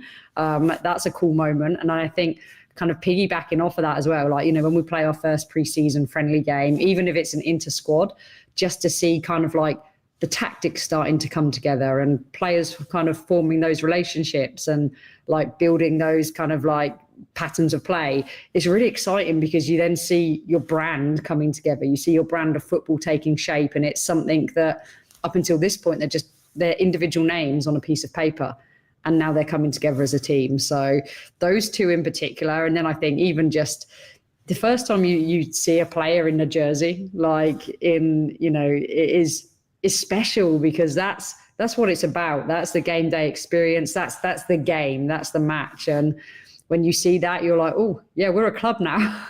We're a club. We have jerseys. The players have names on the back of their jerseys and jersey numbers. And yeah, it's all those kind of little moments that feel very real. And I'll include the staff in that as well. The first day that the staff came together, like the football operations staff and the coaching staff, the first day we were together as a group was just kind of like, wow, we're here, we're a team. And yeah, it gives you a lot of excitement for what's to come. One thing that's been so great about working in this Bay Area market for the last year here at KNBR is that we've covered teams with very high standards. The Golden State Warriors and their 4 championships of the century, the 49ers who have been so good for the last decade, the San Francisco Giants and their 3 World Series from 2010 to 2014. And now 2 more teams are going to be welcome here to this community. Of course, Bay FC, and then the following year there will be the WNBA Golden State team. Just tell me a little bit about your experience in the Bay Area so far and getting to interact with fans that have high standards because of the success of their teams, but are also so welcoming and so pumped about a new team coming. Yeah, I mean, you said that you hit the nail on the head there. The bar's been set high for us, which is great because we're ambitious and we want to be successful as well. So it's always great to be surrounded by people with that same level of ambition. But as you said, like the supporters here are they're just totally infused by soccer, football, and to a level that I've never experienced that in the women's game before. I didn't know the level of passion for women's soccer and women's football existed to the level it exists here. When I came here for the first time, and literally every street corner there's young girls playing football, it was just like, oh my gosh, like, and everyone says like, oh my God, like you had really short turnaround time from when we were announced as coming into the league to actually getting the team together. You know, do you wish you had another year? And I was like, this city could not wait another year for this club. No way. It needed it now and it wanted it now. And I feel the love from all the different sports. I think it's incredible how everybody gets behind each other. I know we're huge advocates of all the other sports teams here as well at Bay FC, and it's great to feel that love coming back, because we are one city, we are one community, and we want everybody to kind of enjoy our successes and become known as just an incredible kind of sports hub as well. So yeah, I've definitely felt the love. It's been awesome, and you know, we're cheering all the other teams on along the way as well. And for women's sports as well, now to have 2 teams coming in within a 12-month span, it's just incredible. You think of the young girls that we're going to inspire to follow their dreams and their passions in sports, and to have 2 different franchises doing that is really awesome. The voice you hear is Lucy Rushton, the new and first ever general manager of the Bay FC club, which is going to kick off their season officially March 17th against Angel City. And then, of course, the first home game at PayPal Park will take place on March 30th against the Houston Dash. Lucy, I had the privilege of talking to Brandy Chastain for this very same SportsPhone show a couple of weeks back, and just her experience of knowing this community and rallying around fans, and how they've really just eaten it up in a positive way to a degree that I think you said it best. I don't think the fans could have waited another year. Tell me about your experience with internally getting to interact with a very new staff that has a combination of pressure and an understanding of the high standards, but also this crazy excitement, and of course those founding 4 that have done so much to make this happen. Yeah, sure. I mean, yeah, our staff hiring process was intense, and we took our time to identify the right people. And what we've brought in is a combination of people with varying different skill sets across different sports. So we have some from the men's game in soccer, in MLS. We have some from basketball. And it's an incredible blend of people. But first and foremost, they are all incredible at their jobs. I'll say that firstly, but the most important thing is they are incredible human beings. And I think them all coming together and seeing them form and create the culture that we wanted as a club and we're very clear about, which is about being very people-driven and very people-centric, about culture and about creating good environments. And when we were doing those searches, that was always the most important thing. And seeing them come together and create this culture of togetherness as a staff, which was so important to us, has just been incredible. And say they come with different experiences and different backgrounds, and I think that helps. I think if you isolate yourself to thinking you just need to recruit from the sport you're in, then you're missing just a wealth of experience and knowledge that can better you. So the staff have been incredible. It's been a long process, a long pre-season, as you can imagine, doing everything from scratch. They have grinded and worked so hard together and had each other's backs. And I think that creates a togetherness as well. And so going through those times has brought us really close together. And the players are very lucky with the staff we have here, because they are exceptional people. As I said, exceptional human beings and just kind of ultimate professionals. So it's, again, a part of preseason that I spoke about when we all came together on that first day. You see all those individuals come together as staff as well. And it's been really kind of warming to feel that we have a culture and environment here of real kind of togetherness and people who will want to work for each other and create the best experience for our players as well. Well, Lucy, that's all really exciting stuff. I know that you are just growing the anticipation even more, but it's not just a waiting game here. There's news that's been coming out all week, both good and bad. You had the exciting signing of Jordan Brewster through the 2025 season with an option for 2026. And then some not so fortunate news with one of your goalkeepers, Melissa Lauder. She had a torn left ACL and will miss the next season. So for fans, everybody can be rabid and have this kind of energy and be super reactive. But for somebody like the general manager, I assume it is a lot more patience and a lot more slow moving sometimes in these calculated decisions. What's it been like just with news constantly coming your way, and as you're trying to build a team that you haven't even seen yet, all of a sudden do a little bit of restructuring and planning ahead? Yeah, every day throws something different at you. I will just start by saying, touching on Melissa, and she's been, I'll be honest, she's been an inspiration to, I think, the group in how she's taken her injury and how she's handling herself. It's just a horrible thing to go through, and she has everybody behind her, all the support of her teammates. And again, I think it reinforces what our culture is, to see the level of support she's having and how everyone's rallied around her. But to the rest of the group, how she's responded and how she's managed herself has just been exceptional. And I think she's inspiring all of us now. So yeah, we wish her well in her recovery, and we'll be with her every step of the way. But I mean, to your point, that opens up an avenue for somebody else, and then we have to react and think about different choices. But a lot of these have been long burners. A lot of the players that we've signed have taken time to come to fruition, and you have to continue building your roster with those in mind and thinking it could happen, it couldn't happen. And that's probably the most difficult piece. And I think whenever you're building a roster, to get the first piece in is really important, because up until then you have 1,000,001 different scenarios and possibilities and variations. But to kind of land on a few is really important, because it gives you structure for the rest of the team. And then the rest, some of them you have to wait for, and some of them you have to keep edging closer and closer towards. Some of them then don't happen after you've pursued them for a long time, and you have to go in a different avenue.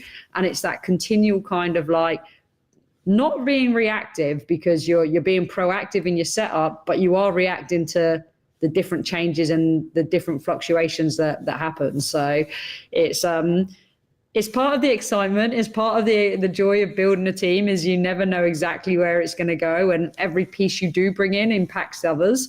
So it's, again, part of a juggling act of realizing which things are more important to pursue and how that may impact other things. But look, we are so so happy with the team we have now. The team is set as of today, with the kind of final announcement there of Jordan. The team is set and good to go. The roster is set, and we're really, really happy with the players we've brought in and the work we've done. Final few minutes here with Lucy Rushton, kind enough to join us via the UMA guest line here on SportsPhone KNBR. What are some of the lessons that you've taken from past experiences to get you ready for success in the Bay? I know you've gone all the way from Reading over to Atlanta and DC and setting milestones as a female general manager. And there have been some twists and turns. You've had great successes, and then some unfortunate moments, as everybody does in their professional career. What are some of the lessons you've taken that are getting you ready for this newest chapter? Yeah, I definitely think you learn more from the tough times than you do sometimes the successes. So you have to take the valuable lessons from that. I think if I was to touch on a few things, it would be certainly in Atlanta. I think something we did really well was really kind of create a brand and identity around our club that was so tied into the community. The community is so incredibly important. We are representing Bay Area. And so we have to represent our community and our fans. And I think that's something from day one for me, which was always really, really imperative, that we have a brand of football, a style of play, that we act as a club that represents our community. And so getting that community connection and understanding the people here, understanding how they are used to seeing football played, how they like to behave at games, all of those kind of things is really important, because it drives us as a club.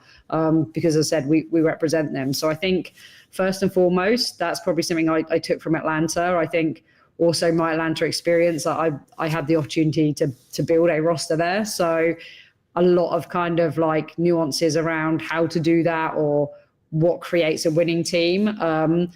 For me, I think whatever I reflect on the good and the bad times I've had, it all comes down to a couple of key things, and it's the people and the culture.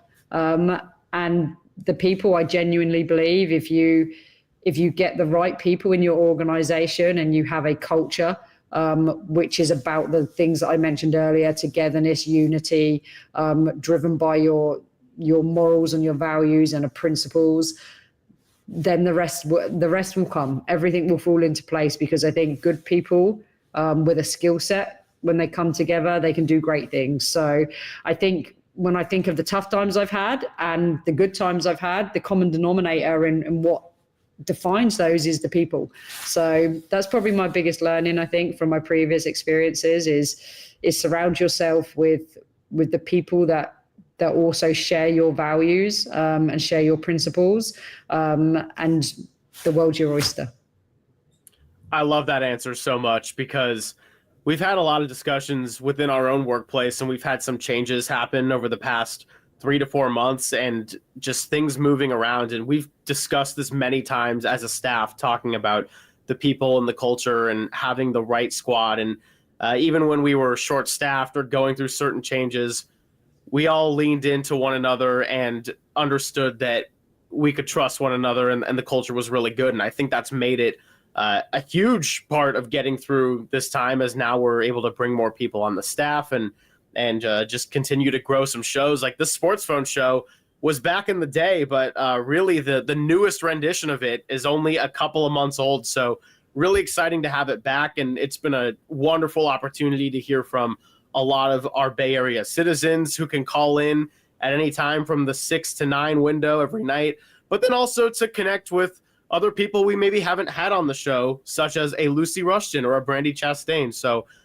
wonderful lesson to kind of close this out. And I guess my final question for you, because you've probably had so much time to think about it that maybe it's almost too much time. What are your expectations for March 30th and that first night at PayPal Park?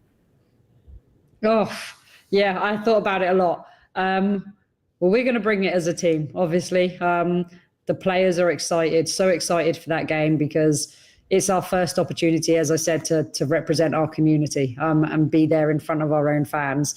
So we know that we're going to be pumped and ready to go. We need the fans to bring it too. We need the supporters to turn out. We need them to come cheer for us. And the vibe I'm getting is that they're going to be loud and proud, and they're going to bring that. And I think just what an incredible atmosphere and occasion it's going to be for everybody, for players and supporters. We're part of history. And, this is something I speak about a lot. We're at the start of our journey as a club, but this club is going to go on and outlive all of us. And we're a part of that first moment. And so I think for the players and the supporters to be there on that game and to say that you were there on Bay FC's first ever game at home and be a part of that experience is going to be incredible. And it will be an occasion, because I know our supporters will turn up and be cheering us on and be the 12th man that we call them in football that every team needs. So yeah, I think I think everyone's going to exceed my expectations. I'm sure of it. But yeah, from us as a team, we're ready. We're working hard every day. We'll continue to work hard, and we'll be really ready come game time. And hopefully we're going to put on a show for everybody. I'm ready to just about jump out of my seat and grab this Bay FC banner that's sitting right behind me. That's really, really exciting. And I hope I'm able to come. I can start leveraging over my bosses a little bit of, hey, you guys let me, go to these games. And maybe if we're lucky enough, we can bring our set out and do some shows from the Bay FC practice facility sometime. So, Lucy, this has been fantastic. I'm so thrilled for you. I'm so thrilled for the Bay FC club. And I'm so thrilled for all the fans here that are so devoted to their 49ers, their Giants, their Warriors, their Earthquakes, and you name it, because this is a group collectively as a community that, whether we're talking all the way in San Jose or up north in Marin or out east in your Dublins, people will bring it. I promise you, the fans are going to be ready to go. And I just want to say thank you so much for your time. I can't wait. No, thank you. We can't wait either. We are ready to go. Excited for the future. Well, that is Lucy Rushton, the first ever general manager of the Bay FC. Once again, season kicks off March 17th on the road against Angel City, but they're going to officially bring it to the Bay March 30th for just, oh man, the more I talk, I got to really just make sure I'm scheduling this game. We'll be back with some more content.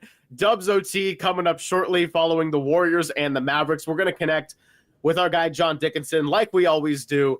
I'm Greg Silver. Still maybe a little bit of time to get some phone calls in at 808 KNBR, and we'll be back on SportsPhone KNBR 104.5 and 680, the sports leader.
Dub Nation.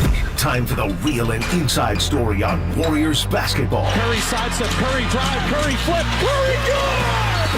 This is Dubs OT with John Dickinson on KNBR 104.5 and 680. Streaming live at twitch.tv/thesportsleader. So a 10-point game where the Warriors shot only 40%. Luka Doncic, his streak of triple-doubles comes to an end at 7. And for the Warriors, you don't mind the effort, but you want to play games with Stephen Curry and Draymond Green. You're looking forward to those reinforcements coming back. I enjoyed watching Draymond Green coach everybody up, but the Warriors love him on the court way more. So the Mavs win it 109-99. Yeah, no Steph Curry, no Draymond Green, and not enough offense for the Golden State Warriors as they lose in Dallas. You hear the final call there. 109-99 is the final. We welcome you into Dubs OT with JD here on KNBR, the sports leader. 808 KNBR is the number to give us a call or shoot us a text here. The Golden State Lumber and Building Materials text line. It's 415-808-5627. As always, we appreciate everybody watching on YouTube and Twitch and the KNBR Twitter /X stream as well, as the Warriors now even on this 3-game road trip after the win in San Antonio at 1 game apiece, with the finale to be played on Saturday in L.A. and another big one against the Lakers. So some thoughts on this one. We will have Sounds of Silver as always. We'll have fun with numbers segment as we keep this thing rolling into the 9 o'clock hour for sure here tonight on KNBR, the sports leader. Warriors got down in this one 16-9 early, and the Warriors in the first few minutes were having a hard time containing Luka Doncic and Kyrie Irving. That was not the story of the night, however, as the Warriors did ultimately do a pretty good job limiting both and limiting the Mavs from the three-point shot in this one, as Dallas ends up 6 of 27 for the game from three-point range, just 22.2%. At one point, they were 1 for 17 in the game. Kuminga was getting it done early, hit a 3, had a little mid-range jumper. He was getting inside, looking very, very aggressive. And after the Warriors had trailed early by 7, they found themselves up by 4 with the Mavs, again, cold, 1 of 8 in that first quarter en route to a 1 of 17 start for them Game really flipped, though, in the second quarter for the Warriors, and the story of this one was the beginning of the second quarter and the beginning of the fourth quarter. Beginning of the second quarter, Warriors had the first bucket to take a 29-27 lead, and then the Mavs reel off the next 13 straight. So a 13-0 run, a 13-2 start to quarter number 2 in favor of the Mavs. And fast forward a bit to the fourth quarter, and we'll get to everything that happened in between, but the Warriors were down 6 going to the fourth, and the Mavs got off to an 11-0 run after the Warriors had scored the first bucket of the fourth quarter. And that run was extended to what would be an 18-point lead with 6:42 to go. Basically, the Mavs putting the game away at 92-74 with 6:42 to go. And you look up, and it was a 29-6 combined run at the beginning of the second and fourth quarters, really spanning about 6 to 8 minutes at the beginning of each of those quarters. And that wound up being the difference in the game. The Warriors getting blown out over that stretch at the beginning of those two quarters. Quarter number 2, rough stretch on a night where Jonathan Kuminga did pace the Warriors in scoring, 27 points. He got to the free throw line 10 times, 8 of 17. The Mavs made him work a little bit for the 27. Rare to see a night where Kuminga is under 50% in terms of shooting the basketball. He did make a couple of threes as well. So he was challenged more than we've seen him be challenged in the paint. And the pull-up game was there in the paint, and Kuminga did a nice job there. But a rough stretch for him in the second quarter. Bad pass turnover, and then he got stopped at the rim, which turned into a dunk on the other end, capping that 13-0 run after the Warriors had briefly had the 2-point lead there. And the story of this one at the half kind of proved to be the story of the night for the Warriors. Andrew Wiggins got it going a little bit in the fourth quarter. A lot of that was basically after the game had been decided, but just not enough offense from Brandon Pajemski, Klay Thompson, Andrew Wiggins really up until mop-up duty, and Chris Paul, and poor shooting from all of them. Chris Paul ended up 4 of 12, Pajemski 4 of 12, Wiggins 5 of 12 after he started 1 for 6. So Wiggins ended up 4 for 6 after the 1 of 6 start. And Klay Thompson bringing up the rear there, 3 of 13. So I won't do the cumulative math as far as all of those guys that I just mentioned, Wiggins, Klay, CP3, and Brandon Pajemski. But it was a rough shooting night for the Warriors all told. Only 9 of 28 from 3, although that was enough to have a 9-point advantage from 3-point range for the Warriors in this game. Free throws basically even, 16 of 19 for the Dubs, 15 of 19 for Dallas, but 2-point field goals, the difference in this game in a major, major way. Dallas, 38 of 55 from 2-point range, 69.1%. The Warriors, 28 of 64 for 43.8%. So just not enough offense, and not enough offense in terms of 2-point range specifically. The Warriors got dominated in the paint. Dallas 68-48. Daniel Gafford was tremendous in this game for the Mavs.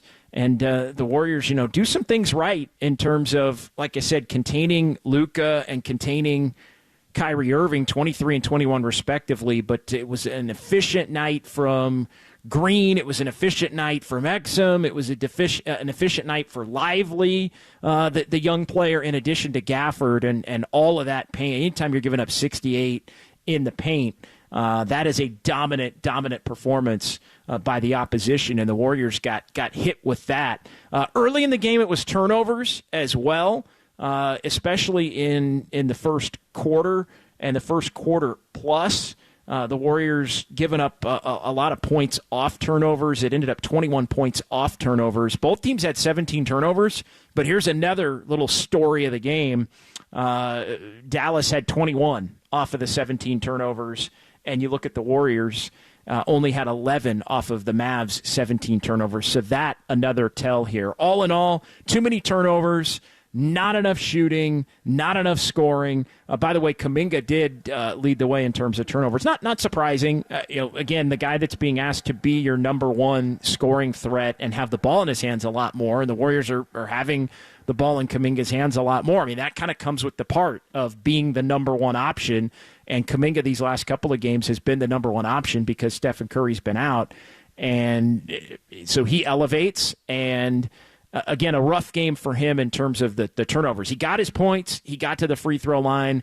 But again, teams made him work a little bit harder from the field in the paint. He was challenged more in the paint, and then the 6 turnovers obviously doesn't help. But somebody's got to score, and he led the way with 27. So not putting it on Kuminga or anything like that. Really, Wiggins, again, as I said, along with Clay, along with Podziemski and Chris Paul didn't have it, and the Warriors find themselves losing again to Dallas for the second time this season. Heard on the television broadcast, 9 of the last 12 now for the Mavs head-to-head over the Warriors in the regular season, and Dallas gets the win 109-99 as they improve now to that puts them 10 games over 500, I believe, if I update everything here. I think they're up to 38-28, just making sure. Sometimes, 38-28. So the Mavs now tie Sacramento. Sacramento and the Lakers are playing in Sacramento tonight. Kings have a 4-point halftime lead there, so it's 10-8 tonight with the Warriors and Mavs going at it. It's 9-7 tonight in Sacramento with the Lakers at 9 and the Kings currently in 7th in the Western Conference. So basically a little play-in tournament round robin tonight here as far as the NBA goes in the Western Conference. And so you look up, and this had the potential, if the Warriors could somehow win it tonight, to really be, you're going to be gaining on 2 teams guaranteed. Well, now we know the Warriors are going to lose ground on 2 teams guaranteed. And then the good news is it does sound like Steph Curry's return is pre-planned into Friday at practice with the rest of the team. You're not going to want to miss what Steve Kerr had to say pregame as far as the update to Stephen Curry and just what he's been doing the last couple of games. And Steph set to celebrate birthday number 36 tomorrow. That's right, Thursday, March the 14th. And then Steph going to join the team in L.A., and they will practice on Friday before taking on the Lakers coming up on Saturday down in Los Angeles. So 0-2 now as far as tiebreakers go are the Warriors against the Mavs, and 2 games to go head-to-head with the Warriors now finding themselves 2.5 back, 3 in the loss column off of Dallas. So you look around, and the conference records, Warriors now 17-23 conference record. The Mavs are 22-18. I know there was the discussion about the Mavs kind of making some hay against the Eastern Conference, and they have been better against the Eastern Conference than they have been against the West, but the Mavs have been significantly better against the Western Conference than the Warriors have been, which means even with the 2 wins, the Mavs only need 1 more head-to-head in the final 2 to take the season series, and to be honest, they probably don't even need one of the final 2 because the conference record tiebreaker is well in the hands of the Dallas Mavericks. So add Dallas to the list of teams in addition to Sacramento and Phoenix. We'll see about the Lakers, although they still have a better conference record than the Warriors do as well with the 2 head-to-head meetings to go. It's looking more and more like the Warriors are going to have to win more and more games without really the benefit of having a tiebreaker against anybody as it comes down the stretch here now with 17 games to go. Warriors sitting at 34-31. So it's Dubs OT with JD here, KNBR, the sports leader. 808 KNBR is the number. Again, 415-808-5627 as Dallas beats the Warriors tonight. 109-99 is the final, and the Mavs get the victory against Golden State here as they will move on, and the Warriors moving on to a couple of off days. And no Draymond, no Steph. This was going to be a tough one to steal. I get it. It's frustrating when you look at the Mavs' inability to score for long stretches of the game, and the Warriors being unable basically to take advantage of that. but it is sort of what it is when Steph doesn't play. And you look at the Warriors now in this stretch that they have been without Steph Curry, and you lose to San Antonio. You're able to bounce back and beat San Antonio. You lose tonight. So 1-2, they had already been 0-3, so 1-5 in 6 games without Steph, and we'll see. Trending toward Curry's ability to be able to come back and play on Saturday if all things go well, as far as him rejoining the team and the practice that will take place in Southern California on Friday. But again, you can hope and you can complain if you want to about some poor performances tonight, but this team is just not built, unfortunately, to win games without Steph. I found it interesting. Draymond Green pops up on the injury report. I know it's long been a debate in my prior radio lives about Draymond's status once Stephen Curry winds up unavailable. There have been a lot of games where Draymond ends up not playing that Steph's already not playing in, and he was a late add to the injury report with some low back soreness. As far as this one goes, without Steph, I didn't really have a problem with playing it careful and playing it cautiously as far as Draymond goes in this one, because this is also, and I've mentioned this a few times over the course of the last week, this is also the last time that the Warriors are going to have more than one day off in between games. They have 2 days off between the game that they just concluded in Dallas and their next game, which is going to be on Saturday in Los Angeles, and then that's it. They play 17 games in the final 30 days. It's either one off day and the next game, or a back-to-back and then one off day and then the next game.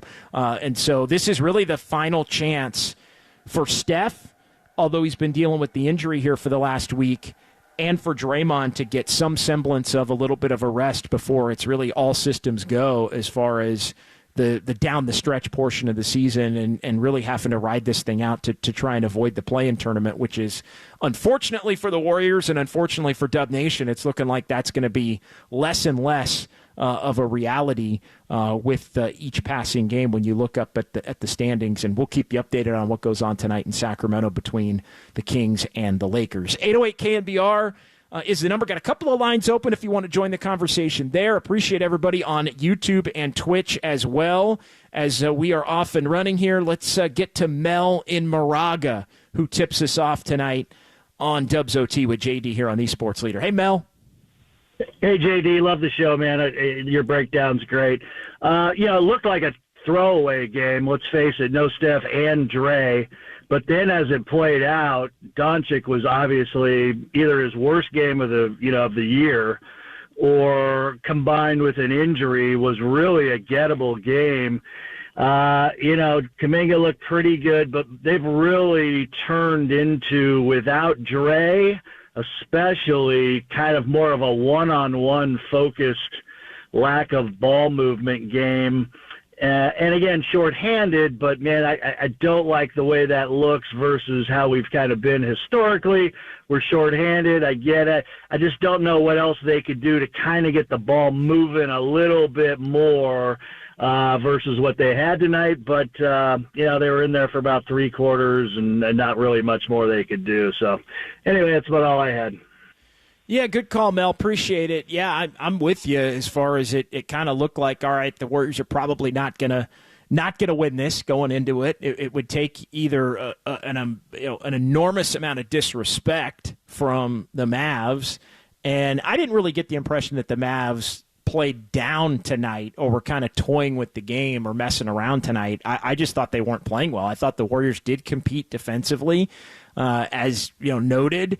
As far as the lack of ball movement and the one-on-one, when Jonathan Kuminga is your best player, that's just how it's going to have to be. I mean, and I should add to that, also when you don't have a lot of other shooting on the court, and really the Warriors, and let's be honest, they don't have enough shooting. Even with Steph Curry and Klay Thompson, they don't have enough shooting. So you take Steph away, you really don't have enough shooting. And then Klay Thompson is just so much more inconsistent than he's ever been in his career that you really don't know what you're going to get. You might get a Klay Thompson 35-point game off the bench, and you might get a 3 of 13 in 27 minutes. And if you get that kind of a night, then you're almost going to Kuminga and Wiggins more. They went to Wiggins more in the fourth quarter as things kind of got out of hand.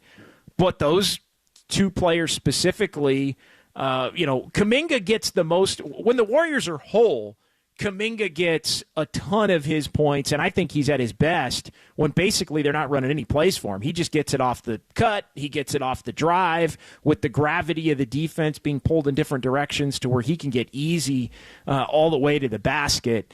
When you take Steph away and you allow a little bit more of the attention to be focused on him, he's going to have to shoot a few more jumpers, and teams are going to dare him, and they're really going to back off. And he made a couple of threes tonight, but he also was challenged, as you mentioned, at the rim. But he's just much more a one-on-one player at heart, especially as you elevate him up the like if you're going to go to him and make a conscientious effort to go to him, then he's going to be a one-on-one kind of a ball stopper kind of a player. If he's a guy that we've seen thrive when the Warriors have everything cooking, then he's actually somebody that can be a perfect fit as far as the Warriors' offense. But you can't really run that offense the same way when you don't have Stephen Curry and when you can't count on Klay Thompson to be playing at a significant level in terms of the shooting. And so not Kuminga's fault by any stretch. Again, somebody's got to score. He's the best option, and he had 27 points on 17 shots, which isn't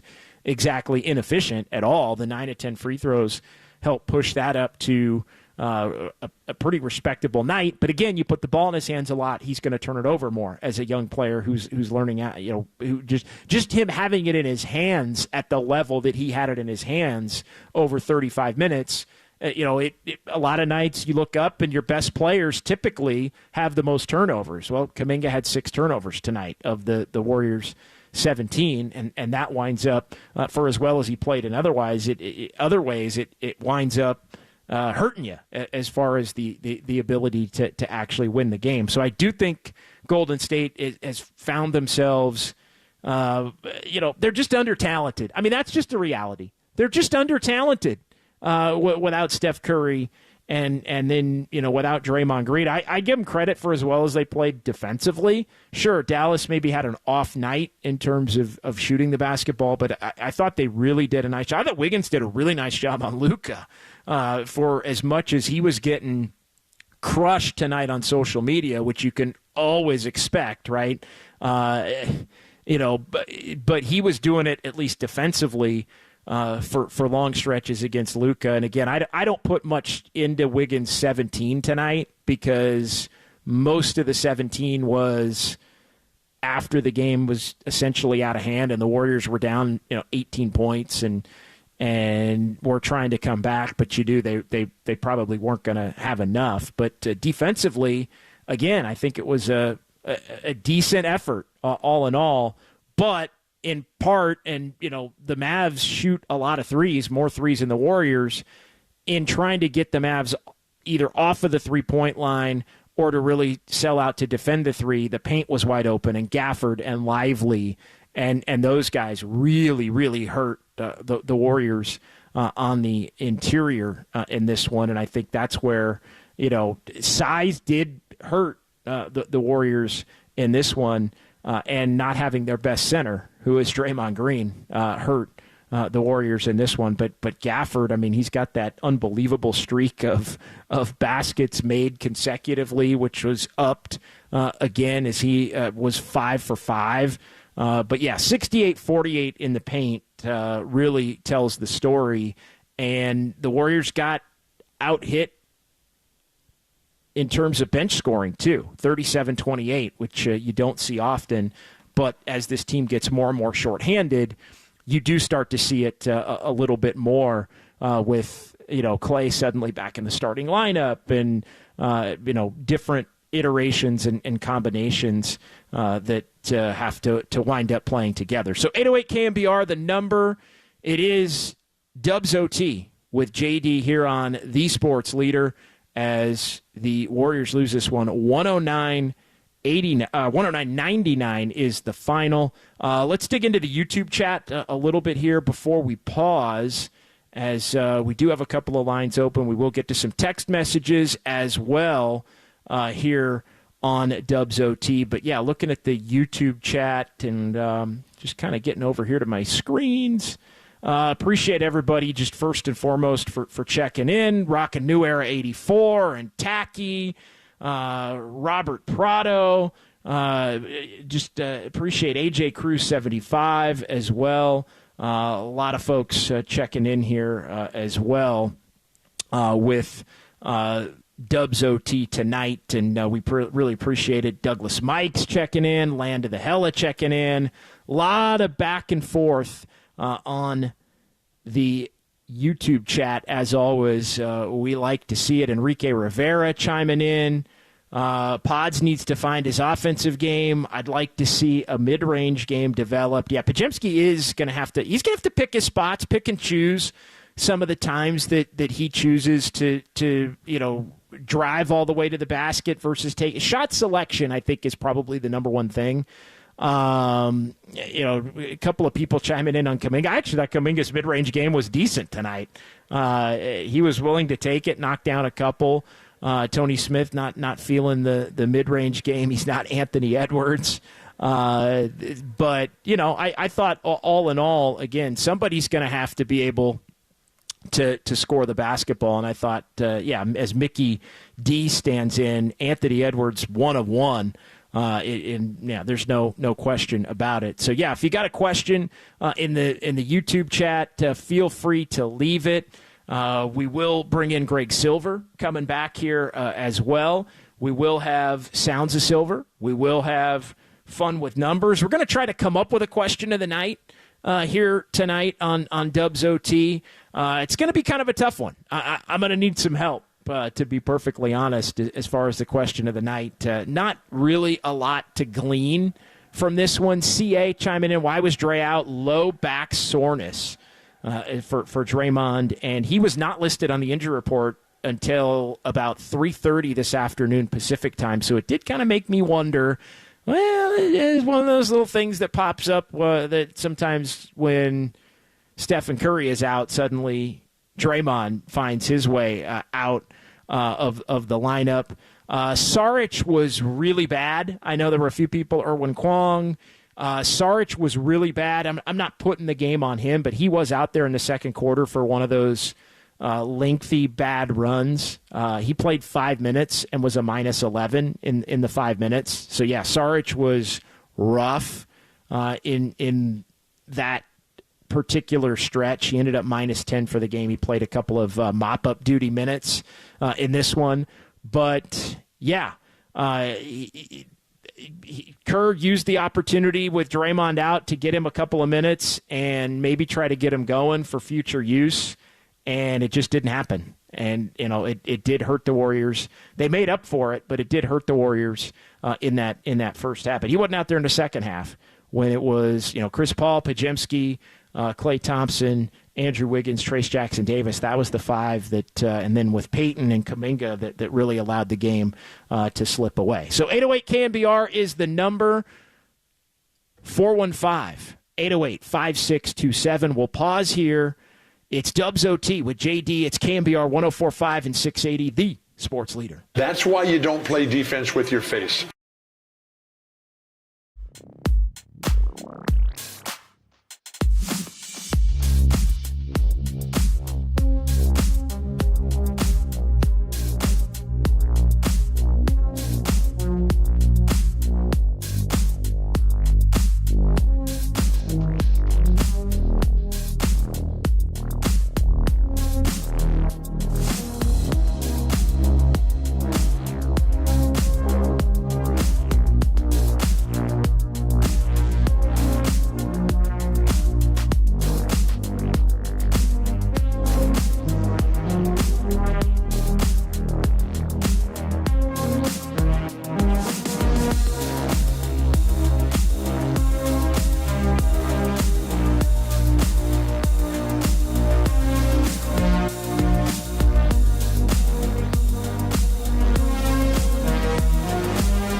Hoops Heads, Dubs OT with John Dickinson keeps ballin'. Streaming live at twitch.tv/thesportsleader.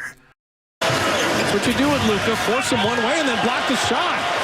Moody comes away with it. Running with Pajemski. Washington sent him away. That's good basketball. All right, back here, Dubs OT with JD, KNBR, the sports leader. 808 KNBR is the number. Warriors lose in Dallas. 109-99 is the final. No Steph Curry, no Draymond Green. Predictable result, although how they got there, maybe not quite as predictable. The Warriors actually playing pretty good defense, at least three-point defense and perimeter defense in this game. Dubs did get dominated in the paint.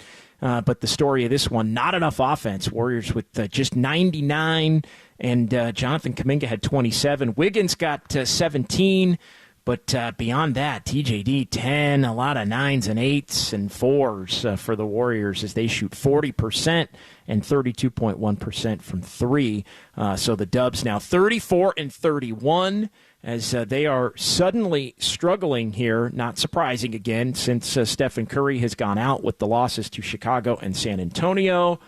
And then they did bounce back to beat the Spurs before losing tonight. So you add all of that up, and the Warriors now 1-3 in this stretch here over the course of the last 4 games, including the games or the game where Steph got hurt down the stretch after they had come back from trailing the Bulls to lose that game after taking the lead. 808 KNBR, the phone number to give us a call or shoot us a text here, the Golden State Lumber and Building Materials text line. I did want to get to a couple of texts here. 415, great stuff as always.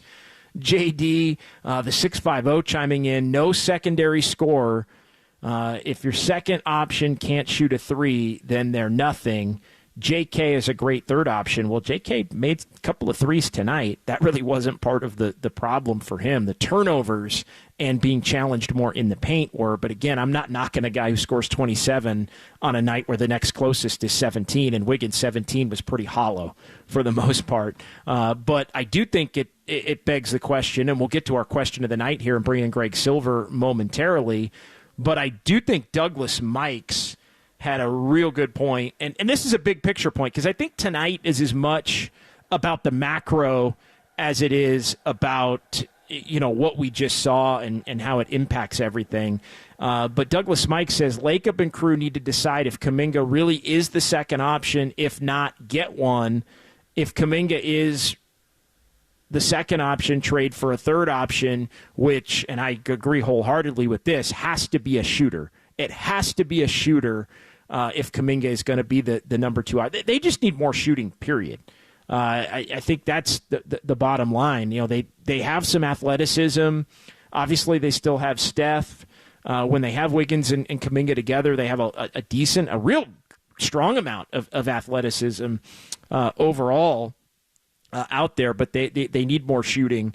And so I agree. The third option has to be a shooter if Kuminga is going to be the number 2 option. We talked about this a little bit the other night, the fact that the Warriors are going to have to really use these final 17 games, plus how far they go in the play-in tournament, and if they get to a series or beyond maybe one playoff series, they're going to have to use all of that to determine the best course of action for the next 2 years. And whether that's standing pat and letting Kuminga continue to develop and be the number 2, and can he get to being close to an all-star caliber player next year or an all-star caliber player in 2 years for sure?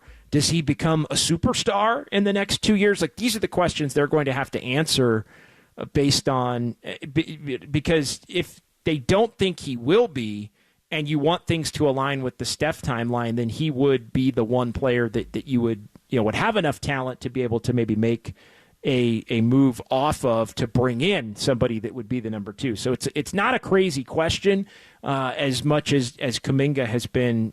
He's forcing the question to be had because it's twofold. He either has become someone that may very well be the guy in the next couple of years. He also has played well enough to where he could be the guy that gets you the guy over the course of the next year plus. So all of those things are in play, and I think all of those things add up to be positives for the Warriors, regardless of which direction they go. Let's bring in Greg Silver here on Dubs OT with JD tonight. And Greg, good to speak with you. I know Greg had been on basically from 6 to 8 while the game was ongoing and doing SportsPhone. I'm going to have SportsPhone KNBR for you tomorrow night. It says Greg will be joining me for that one. Really looking forward to it. Greg, I know you were on the air for a good chunk of the game, so maybe you don't have as many thoughts on this one as you usually do, but just some general comments, and then we'll go ahead and set up our question of the night here and get it out to the people. Well, I got some big news for our devotees or anyone that tuned in last week. I was chefing it up in the kitchen, real adult style last night. Yeah, I made some spicy peanut noodles with edamame, broccoli, scallions, all the goods. So that's the first thing that I've just been waiting to bring to the table, no pun intended, all day long. Secondly, I had a great time on SportsPhone. Really, really fun show. Got to be with both Tim and Raph for that. We have Casey Copeland cutting a lot of Warrior sound in the back. So really nice support system here on a Wednesday. And because of SportsPhone, I wasn't able to watch in the level of detail that I do for a lot of games, but I was kind of scanning the box score there in that first segment and listening to some of your early thoughts as we're aligned more times than not. And, I'm kind of with you in the Jonathan Kuminga boat of, the 6 turnovers, not great, but I'm not going to harp on Jonathan Kuminga when you got to have some source of offense. And if that's your source of offense, then it's harder to just harp on the guy when that's kind of all you had. I did watch a lot of the fourth quarter as we were replaying an old interview. Nice to see Andrew Wiggins snap out of it a little bit, but I don't dispute the fact that the game was more or less decided at that point.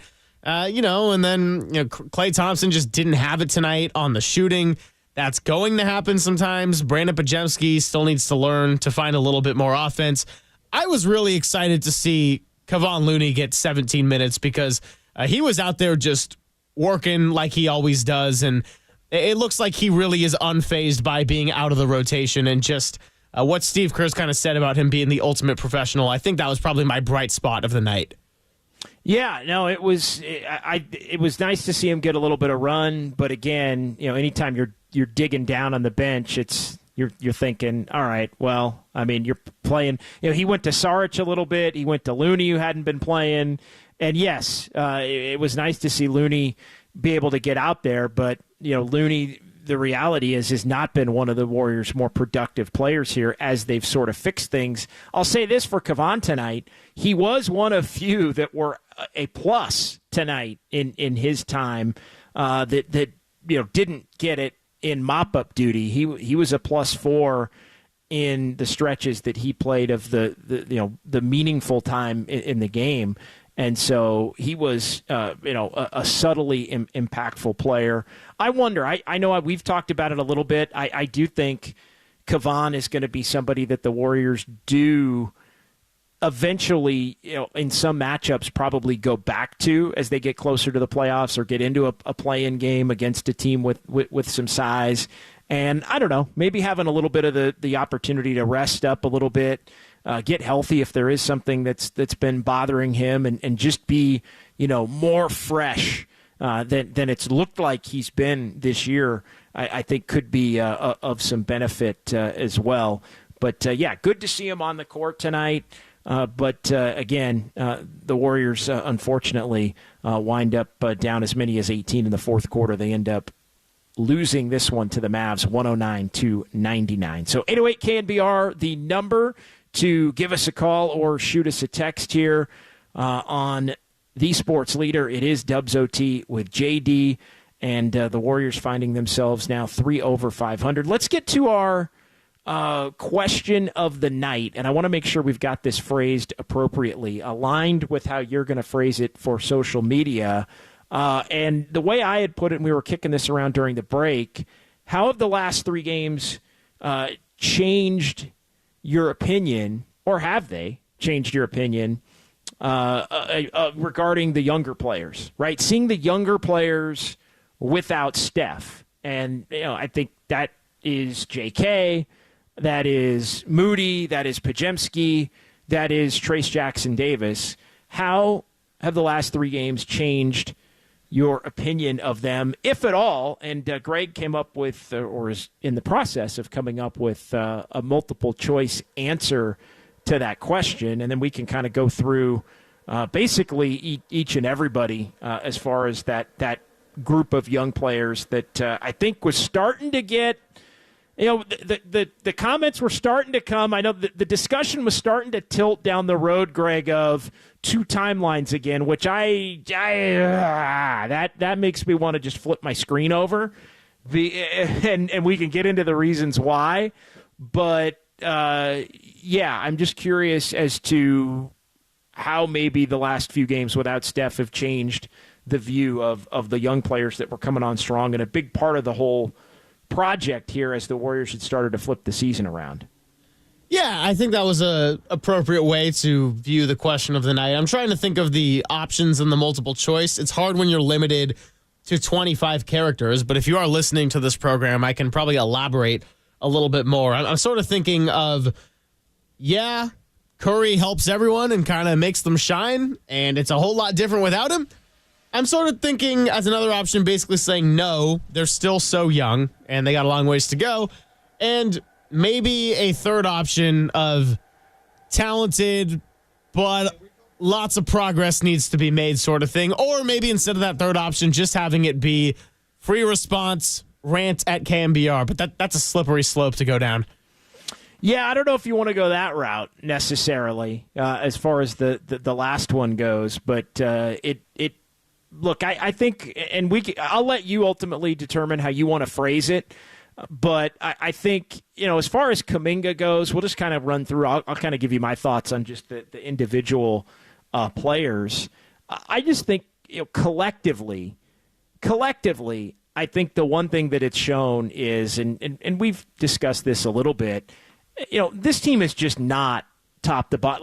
Like Kuminga he may be a future All-Star, maybe even a future superstar. Like, I don't think that's out of the realm of possibility.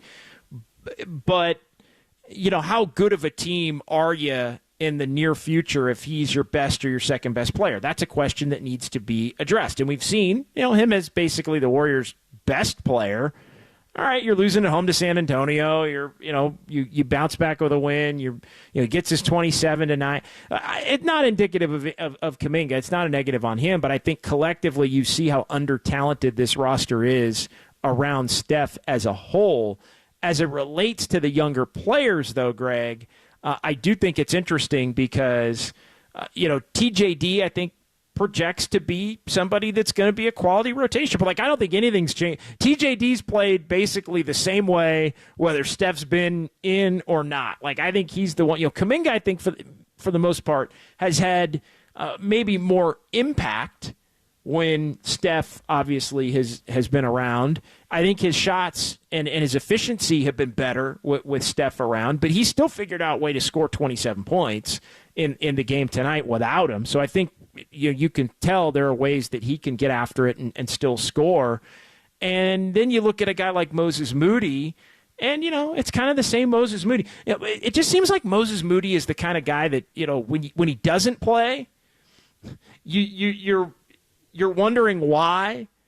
And he's the guy who I think has thrived when people get so bent out of shape that he's not playing, that then he comes in and plays well for a short stretch and everybody screams, see, he should have been out there. But then the longer that he plays and the more run that he gets, he also kind of shows you that maybe there's a little bit of a reason as to why he wasn't just going to be out there for 25 to 30 minutes, and a firm, entrenched part of the rotation like people were clamoring for.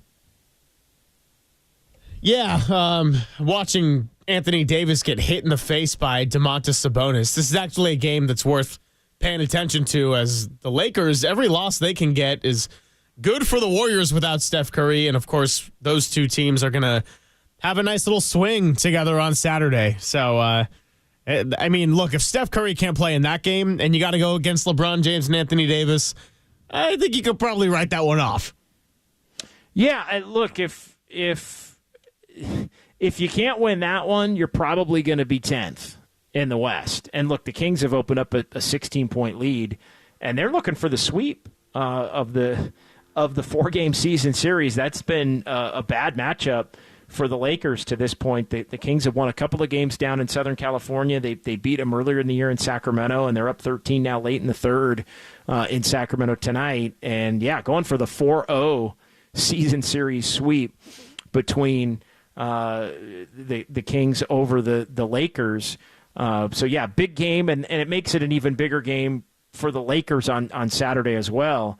And so, yeah, you look at it, and just looking at where the standings are, if the Warriors can't get Saturday and they're 34-32, let's say the Lakers end up losing this one, 37-31 at that point. So, you'd still be in it, but then you start getting into all the tiebreakers and everything again. And basically, if the Warriors don't beat the Lakers twice, the tiebreakers are going to come down to divisional record, and that's where it appears, although the Lakers could lose this game, could lose maybe one more to the Warriors, it appears as if the Lakers are going to have the inside track there, and the Lakers would have the inside track in terms of conference record. So unfortunately, some of the circumstances with the injuries and the ramifications of all of that here over the last week, and some missed opportunities, the Warriors could have played better earlier against Chicago and not had that be a game they had to steal. They lost at home and got blown out by San Antonio, who didn't have their top two players, regardless of who the Warriors didn't have in Steph. I mean, those are pretty bad on them circumstances. Injury bedamned as far as all of that goes. But I said it a couple of nights ago, and I'll reiterate it tonight. I think the Warriors' ability, I think their ceiling is probably 8, and with the loss tonight, I think 8 might even be a little bit tricky unless they're planning on beating the Mavs in the both of the last couple of games that they play head-to-head on April 2nd and April 5th back in Dallas. So 808 KNBR, the number. It is Dubs OT with JD here on a Wednesday night on the Sports Leader. Rough night offensively for the Warriors as the Mavericks beat the Dubs 109-99. So Golden State now 34-31. Back to the phones we go. And that's Gino in Sacramento chiming in here on the Sports Leader. What's going on tonight, Gino? It's Gmo, but I just wanted to know why okay. why would we trade Jordan Poole for Chris Paul? And then Chris Paul is going to walk.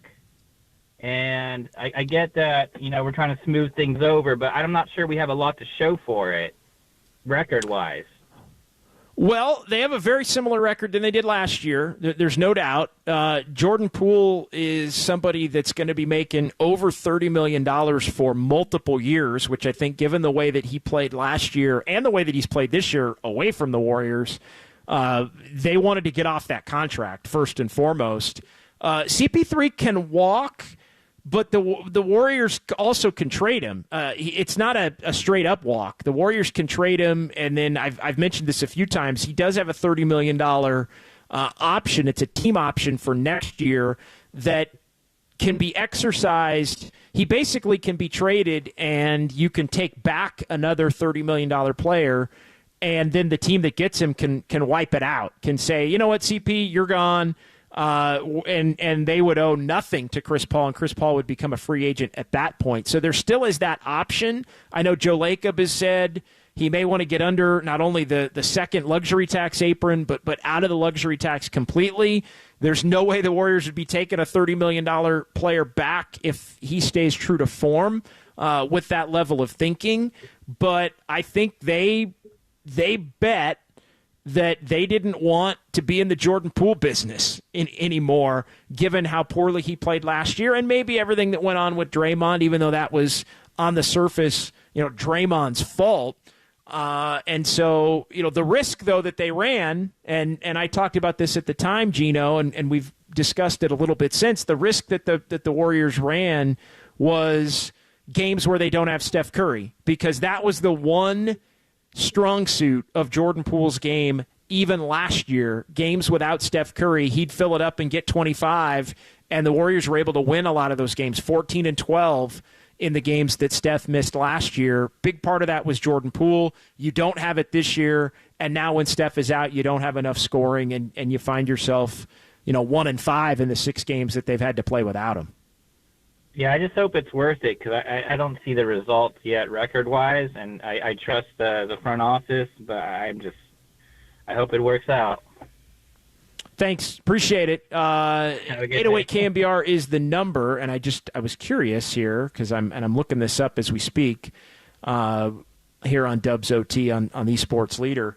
Just looking at the Warriors from last year, I don't remember individual records, but I want to say the Warriors' record has got to be almost identical right now to what it was last year. And, yep, it is exactly identical. The Warriors were 34-31 following a 113-105 loss at the Lakers on Sunday, March 5th. So they played the Lakers in that one, and they wound up losing to the Lakers in that Sunday afternoon game, and they were 34-31. So the Warriors, for all told, 65 games in, exact same record that they had a year ago at this time, which in some ways you can say, are they better or worse, right? That's been the other debate this year, Greg. Are the Warriors better or worse than they were last year? Maybe we should have made that the question of the night. We still have Saturday. I was going to say, we got plenty of time to pull that one out. But are they better or worse? I mean, I think in a lot of ways they're better because the young players are more significant contributors to it.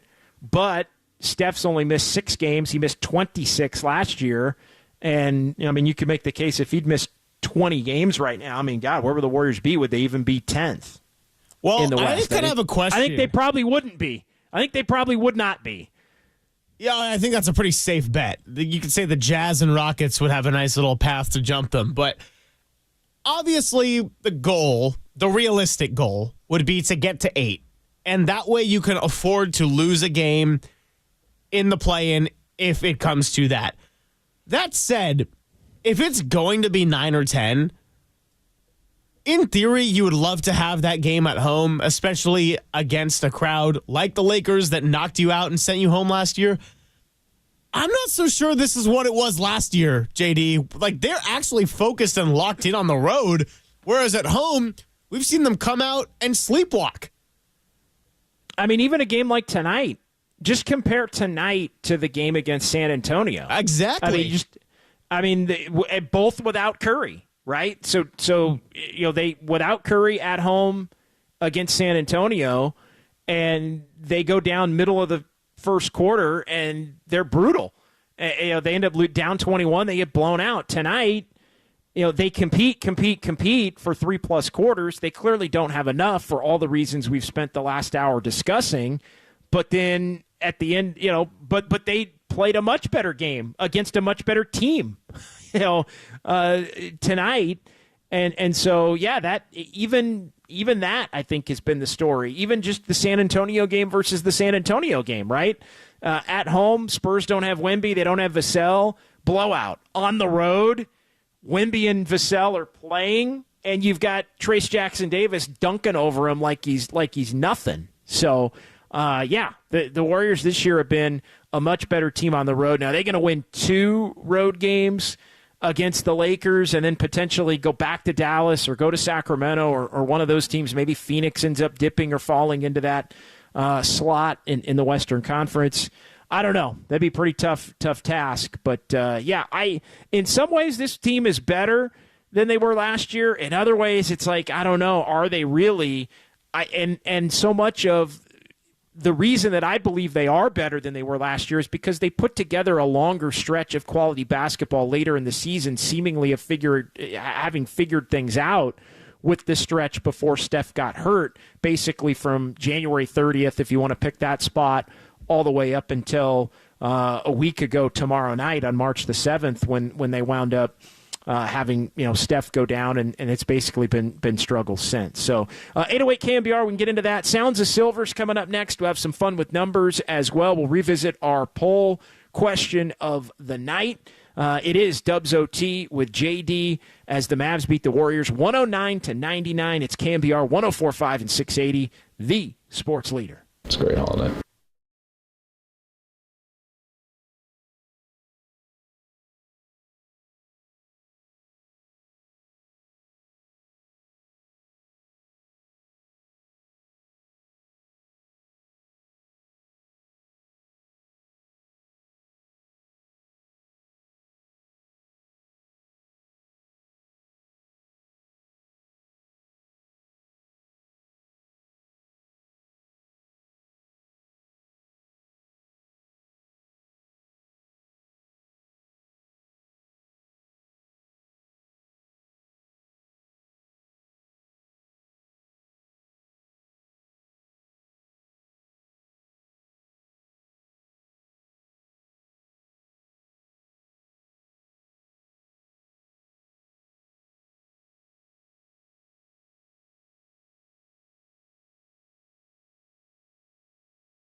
flagship of Giants baseball. Double play! KNBR and KNBR FM San Francisco, the sports leader. Did you hear something? Yeah, like a swoosh. Yeah. Dubs OT presents the sounds of silver. Streaming live on YouTube at KNBR 1045. All right, welcome back. Dubs OT with JD, John Dickinson, 808 KNBR. Still time to sneak in a couple of calls here between now and the end of the program. More comments coming up in the YouTube chat, but let's get to it. Greg Silver is here as always. Warriors lose to the Mavs tonight in Big D, 109-99 in the final. A couple of off days for Golden State. They take on the Lakers Saturday, and we will be on after that one as well. Look for us right around 7:45, 8 o'clock. Warriors down in Southern California trying to get back on track, and it sounds as if Stephen Curry, if all things go well, at practice on Friday, is going to be making his return to the lineup against the Lakers. Also keeping everybody updated on the Lakers and Kings in Sacramento, 9:45 to go. Sacramento up 12. They had pushed their lead all the way up to 17. The Lakers have cut it down to 12 here with just under 10 minutes to go. But things on that front, I guess if you're a Warriors fan, you're rooting for the Kings at this point, although it's kind of 6 of one, half a dozen of the other. I know we've talked about the fact that it's going to be tough for the Warriors to catch the Kings because they're probably not going to have a tiebreaker. But I think for a lot of Warrior fans, including my buddy Greg Silver, I think he's more of in line with, you know what, just keep having the Lakers take L's, and maybe you can at worst get to the 9 over the 10 and have a home play in tournament game as opposed to having to win a couple on the road. Forget the Warriors affiliation, JD. Just as a basketball fan, I want the Kings to beat the Lakers. I mean, come on, let's have some humanity here.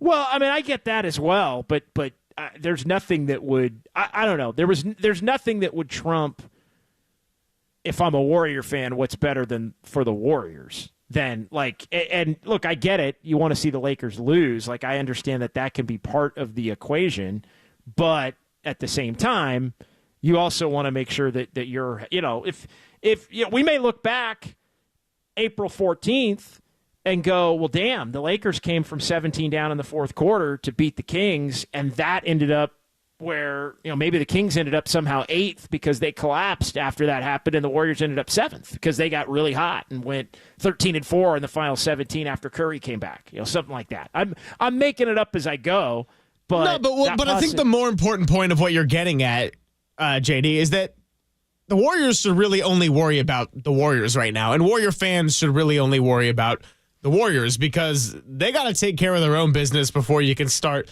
getting too wrapped up in the math game of the Lakers and the Kings and the Mavericks and possibly a Phoenix. Well, and a big part of that is tonight. Unfortunately, the Warriors had to play shorthanded tonight, and they took another L.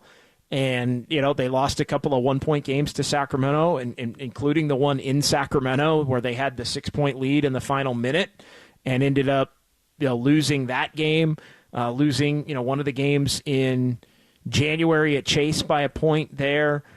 So, again, the Warriors have done it to themselves. There's a reason the Kings and the Lakers, for that matter, have better records than the Warriors at this point, and that's been based on the play on the floor. As the Kings have pushed the lead up, they've hit a couple of threes here. They're up by 15 now with 8 minutes to go. What do we got as far as Sounds of Silver go tonight? A lengthier edition here on the Sports Leader, Greg. One might say I got 5 on it with the amount of cuts that I have to, we're going to get through. I don't want to say have to, that we get to experience together. First up is Jonathan Kuminga, leading scorer for the Warriors tonight. And he was asked why the offense was a bit stagnant. So I was very curious to hear his response. And I will let you all do the same. Different combination. We haven't really got a chance to not have everybody else. Some days we got Draymond, some days we got Steph, and it's just we all haven't really be shorthanded like that. So, I mean, it's just something that we will go over and just review a lot of films and just practice, and hopefully we'll get the next game. It's all you can do. Practice and get the next game and have Steph Curry come back. That's the other thing that needs to happen for the Warriors. And thankfully, I mean, look, when he went down Thursday against the Bulls last week, if you had said, and we talked about it at the time, I mean, if he could come back, even I think by the Knicks game on Monday, you would, feel basically you'd sign up for that. Now, I think, in that moment we were thinking, hey, they could beat Chicago and San Antonio twice. They took L's in both of those games, and so you were thinking maybe they could hold serve, win the San Antonio games, maybe lose if they had to play the Laker and Dallas games without Steph, and still be a couple of games better than they are at this particular point in time. Didn't quite work out that way, but all in all, that injury didn't look great when it happened, and for Steph to only be out basically a week and a half, not even really a week and a half, if that's what it turns into, is still a big time blessing. And as far as Kuminga, spot on, JK. I mean, it just all of the in and out and lack of talent is the big reason why. Let's get to Brandon Pajemski, because I think your response actually tied in best with this cut, which is Brandon Pajemski on his takeaways from playing without Steph. And we will also revisit our question of the night at the conclusion of all these cuts. Again, which is, do the last 3 games without Steph Curry change your perspective on the young players? Here is what the rookie had to say about playing without the star. I think there's some goods and some bads. I think the win at San Antonio kind of showed us, even though they're not the best of teams, it just kind of showed us that, when we compete and play hard for, a full game and, make teams beat us in the half court, I think we can be really good regardless of who's 5 is out on the floor. And, tonight we did that pretty much for the first half. I think they were 1 for 14 at the half from 3. And then, we kind of just let up in transition, and that's where they got most of their buckets. And then, once you see a couple go in, then your 3s start to go in too. So, I think we played good, even though we were down, our 2 best players. I think we fought and competed, which is kind of what coach is looking for. Yeah, I think they definitely fought. They definitely competed. I think that box was checked tonight. You miss a couple shots. I think poor offense can lead to poor defense sometimes. I think it also just evened out as the game went on, basically. I think that's probably part of it.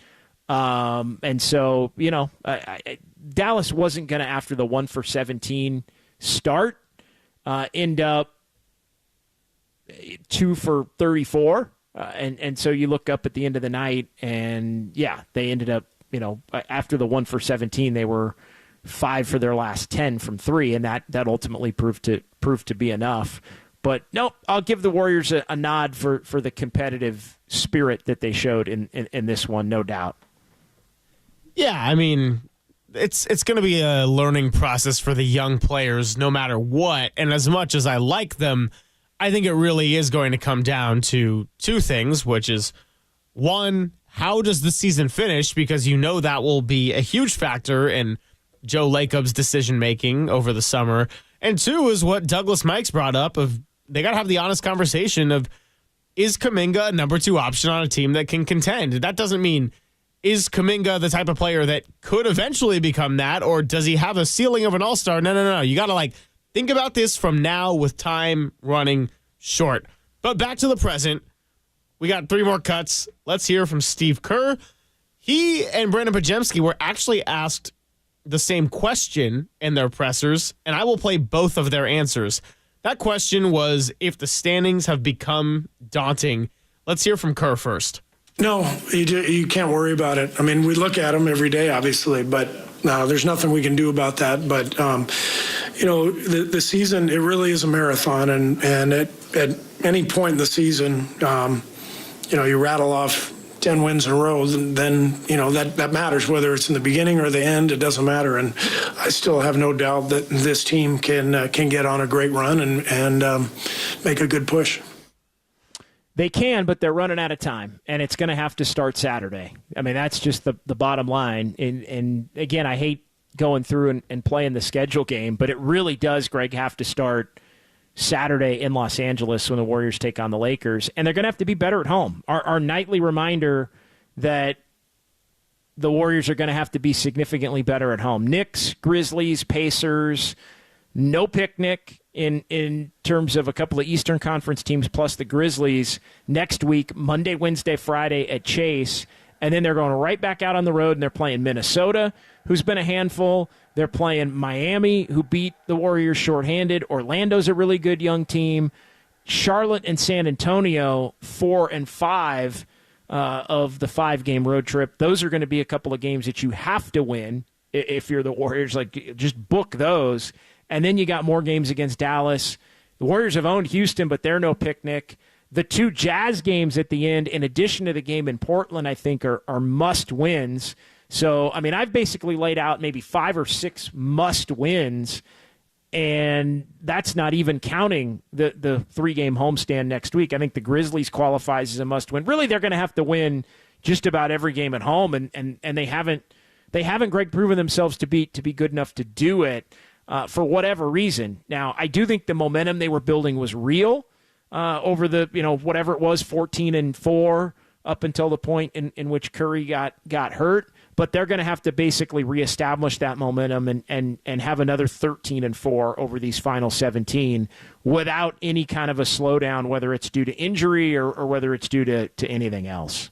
Yeah, and I can understand why Steve Kerr took that kind of calm approach at the podium, in the sense of, you didn't have Steph. I consider this to be more or less a load management kind of game for Draymond. I mean, hopefully I don't have to eat my words, and this is a real injury that would keep him out of the Lakers game, because we saw in that double overtime game, he was like plus 34, like by far just the biggest influence all over that one. So hopefully it was just a precautionary thing and trying to get Draymond ready for the home stretch. But for us and other people, it's like, yeah, well, the positivity thing is fine, and I get that you don't want to instill panic in the locker room, but you're running out of time, and you do have to be way better at home. I think every game you just listed as a must-win is an absolute must-win, and I'll even throw games like the Lakers game in there if you can have your people playing, because you gave up the Bulls game and you gave up the Spurs game. Like, you got to get back some of the games that you let slip at some point in the season. And that's just kind of the bottom line. Joe H in the YouTube chat, 10 wins in a row. Yeah, right. Yeah, I'm not betting on the Warriors winning 10 games in a row. Kerr telling jokes, says Joe H as well. Also, LM, there's no guarantee that the Dubs can just pick up a number 2 type player. In that case, I see them making sure they get under the repeater tax.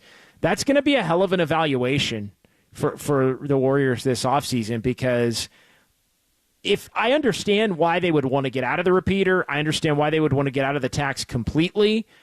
And the Warriors are going to have to get, I think, creative to be able to do that, Greg. It probably means, Klay Thompson at a really specific, smaller salary, or he winds up not coming back at all, which I think could be part of it. It basically means trading the Chris Paul contract for nothing, or just keeping Chris, basically allowing him to become a free agent. Basically, you pick up the option, which allows him to become a free agent, and he doesn't come back at all. And you could do that, but then you're left with, without looking at the bigger, they could get off of Kevon Looney, I think, who has some non-guaranteed money on his deal. But if you do all of those things, then you're basically admitting that you can't be a title contender next year.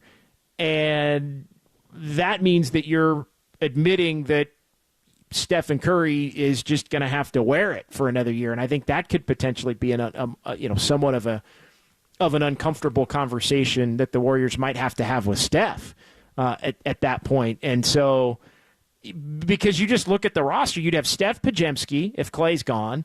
you'd have Wiggins, and Wiggins is another player they could look to move off of, but we've talked about that. If you move off of Wiggins, you're probably taking another player back that has a similar contract and has been similarly disappointing on another team. But let's just say you keep Wiggins.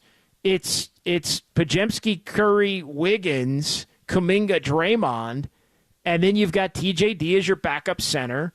You would pencil in Moses Moody, I guess, as your backup 3, and then you don't have anything else at that point. And so you're not deep, you're under the tax, but how do you get the depth on this team? I mean, you could sign some veteran minimum type players, but Greg, you'd be really up against it if you're the Warriors at that point. Well, one thing that always gets lost in the discussion is the Warriors had 2 contracts that they gave out that proved to age rather poorly. They were able to get away with the Jordan Poole decision because the Wizards were willing to take that on. So for as much as people complain about the Chris Paul thing, financially, that is a huge burden off of your chest.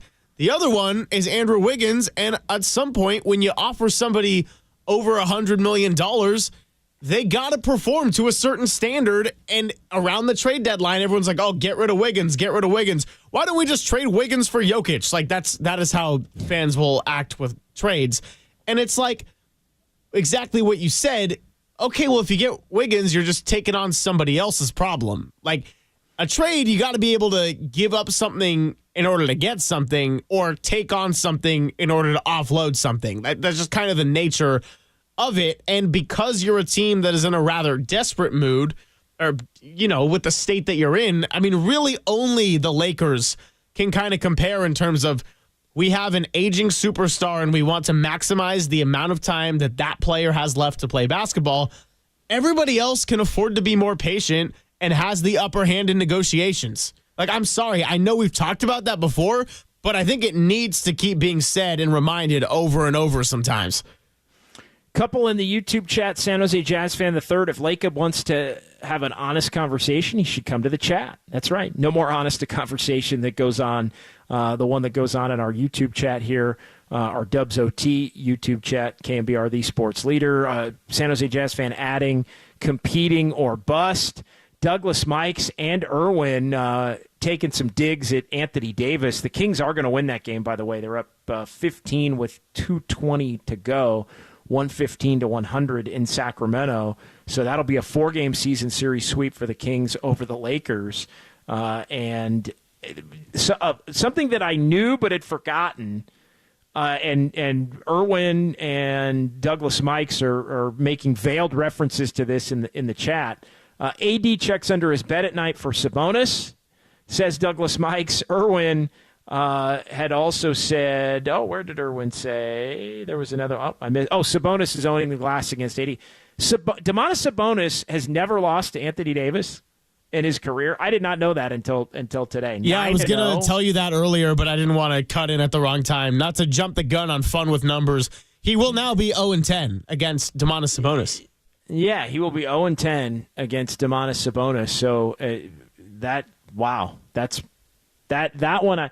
Again, I've watched most of those games, and you never know when Davis doesn't play. So I guess some of the games that the Lakers have won against the Kings, the few that the Lakers have won in the last 2 years, I think they've only beaten the Kings once out of 8 the last 2 years, have been with Davis out of the equation, and obviously he's hit or miss as to whether he's been in. But yeah, it's crazy how as bad a matchup as the Kings are for the Lakers, I think the Lakers are a bad matchup for the Warriors, and we've really seen it because Davis, as poorly as Davis plays against the Kings, he is that much excellent against the Warriors, and it's just like a different freaking guy that the Warriors see when we'll see if it rings true again here on Saturday night down in Los Angeles. A couple of more cuts here, Greg. What have we here? We have. I know we were going to compare Steve Kerr and Brandon Podziemski's answer to the same cut, but we took a long diversion in between. Brandon Podziemski also asked about the losses and if they are starting to feel daunting. Here's what he had to say. Yeah, it feels daunting in the fact that you don't want to be the 10 seed. Obviously, the 11th seed is, I think, 4 or 5 games behind us.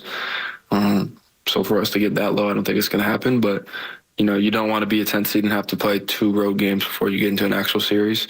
And you got to win both. So, these guys are in the play-in too right now. Same with the Lakers in Sacramento. So, any chance we get to play one of those teams, it's crucial that we win. That it is. And you look at the Warriors now, they have played half of their 8 games this season against Dallas and the Lakers, and they're 1-3 in those games at this point, with the one win after the All-Star break in the game LeBron didn't play, and the loss to Chase, and then they've lost home and away to Dallas. So I think it is daunting. I think any kind of semblance to compare the two answers, Greg, and bring it back to that, it has to be daunting, because the reality, I think, sets in just how well and how many things have to go right at some point for the Warriors to be able to avoid what is looking more and more like their fate, which is play-in tournament team that's going to have to survive and advance there in that midweek of April. Yeah, they very much are what they are at this point, and with 16 games remaining, I'm not going to act like that's not the case. Yeah, no question about it. Looks like we're going to scrap the other Pajemski cut. Yeah, just one more. And you want to play the Kerr cut from yesterday, Tolbert and Copes, with the guy named Mike Silver. Yeah, I made sure to cut his voice or any laughter or anything out of the cut. No, I'm kidding. I got lucky with it didn't have to be in there. All honesty, very nice job filling in. Was very proud of him, and I think that was a really good 4-hour show they did.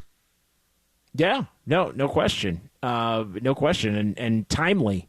Not only because of NFL free agency, but timely because of the long-standing relationship and friendship between Mike and Steve Kerr. Some good answers there. Some good back and forth between the two. Yeah, lots of ridiculous banter in the first 4 minutes of that or so, if you go back and listen to the podcast. But they did get into some basketball as well. And one cut that I was listening to live that made me want to spit water out of my mouth and immediately text JD, which I thought was just a little funny with some of what we've talked about on the show. But also, this isn't an I told you so cut as much as it is just this is the thought process of how the Warriors view their team and their roster and managing big players. This is what Steve Kerr had to say when originally asked about Kevon Looney and his playing time streak ending, but also as to it pertains to playing multiple big men on the floor at the same time. This was from yesterday afternoon. I hated ending that streak and being responsible for that, but we have to do this for the team. We have to get Trace ready. And the way this team is built, it's just really hard to play our bigs together because we need spacing. We need shooting. Kuminga's really not a 3. If you try to play him with 2 bigs, which we did against the Spurs at home, last week, it's not ideal. You just don't have enough spacing. And so we really only have room for one big at a time in the modern game. And so that's leaving Loon out right now. But, he's just one of my favorite guys and so important to the team. And but it's a testament to him the way he continues to support Trace. Yeah, no doubt. And Looney's a pro, and he's a good vet, and I think his time will come. But, yeah, let's not bury the lead. And look, I think anybody that's been watching, the Kuminga 3 versus 4 thing has kind of gone away. Like, I think how well he's played at the 4 for the last 2 months has really dictated what his position should be. But as we start to move forward here, Greg, and look at whether or not Kuminga is a keeper or not, and I think right now he looks like he obviously is a keeper. But if he's a keeper, he's the 4. And that means Draymond's the 5. And that means you have to build the rest of your roster in a manner where the other bigs complement the fact that Kuminga's the 4 and Draymond's the 5. So that I think also negates the thought that the Warriors would go try and get some kind of big man that's going to be playing 30, 35 minutes a night. Like, they would get away from, I think, that as well. And so, now the flip side to that conversation is, you might need to go back to having 4 different kinds of centers. If Draymond's going to be one of them, you may need to get, TJD's going to be another one of them. Well, then what do you want? You want maybe a third center that can also shoot from the outside. Maybe somebody that's, more of a true center that can shoot from the outside, not not an undersized, 5, basically like a Saric, like a guy that can actually play center and defend centers, but then can shoot the 3 ball on the other end. So I think, you can get away with it. And the Warriors had, 14-4 with Kuminga basically playing the 4, but I think you have to look to build the centers in a different way and build the roster in a different way with complementary different types of centers up and down. Yeah, it's going to be an interesting offseason. And, Kevon Looney, people mentioning with the tax, maybe that is someone that they offload and they got to try to go and get someone else. And I do think Trayce Jackson-Davis could be a nice rotational piece, but he's not Draymond Green in terms of his impact on the floor. I mean, I like the way he can block shots and protect the rim. Like, that's something that the rest of this roster doesn't necessarily have. So I love that about TJD, but as a whole, it's just, it's interesting. Well, I want to revisit the question of the night too. Sure. Let's do that. The reality is here, and I'll just jump in real quick, and then we'll do that. We'll take a break too, and come back and do fun with numbers. But the truth is, if Kuminga and Draymond are going to both be on the team, then that means that Trayce Jackson-Davis is not going to be. The only time Trayce Jackson-Davis is going to be the starting center is basically when Draymond Green's out. Due to injury or suspension or whatever else it is. So you do have a nice backup center that can play a lot of minutes, but again, it's all how the pieces ultimately fit together. But yeah, let's revisit the question of the night as well. And I know, Greg, you've got a lot of the numbers here. Question of the night: have the past 3 games without Stephen Curry shifted your opinion of the young Dubs? 3 options. Yes, Curry skews everyone. No, they're still so young. And then talented, although not yet winners. The character limit made this one a tough question. It did, and that's okay. But yeah, if you want to give the numbers, I have the Twitter numbers. Do you have the Twitter numbers and the Threads numbers, or do you have the? I do. I have both right in front of me. Okay. Well, I'm going to let you give both since I kind of jumped you on that one. All right. Well, Twitter, it is 51% say talented, not yet winners. 29% says yes, Curry skews how everyone looks, and then 20% say no, they're still so young. So pretty decent spread on that. And then Threads, also pretty even spread. In the same order, 48% say talented, not yet winners. 30% say yes, Curry skews everybody. And then 22% say no, they're still so young. I do understand with this question because sometimes our audience can take the question of the night very seriously, which, well-intentioned and all. It's going to be a different answer for everybody because your baseline will also vary. Like, your opinion of the young players leading into Steph Curry's injury might have been different than somebody else's opinion right before Steph Curry's injury. So I get that. It's all about sparking up a discussion. And JD, do you have an answer of your own to this one?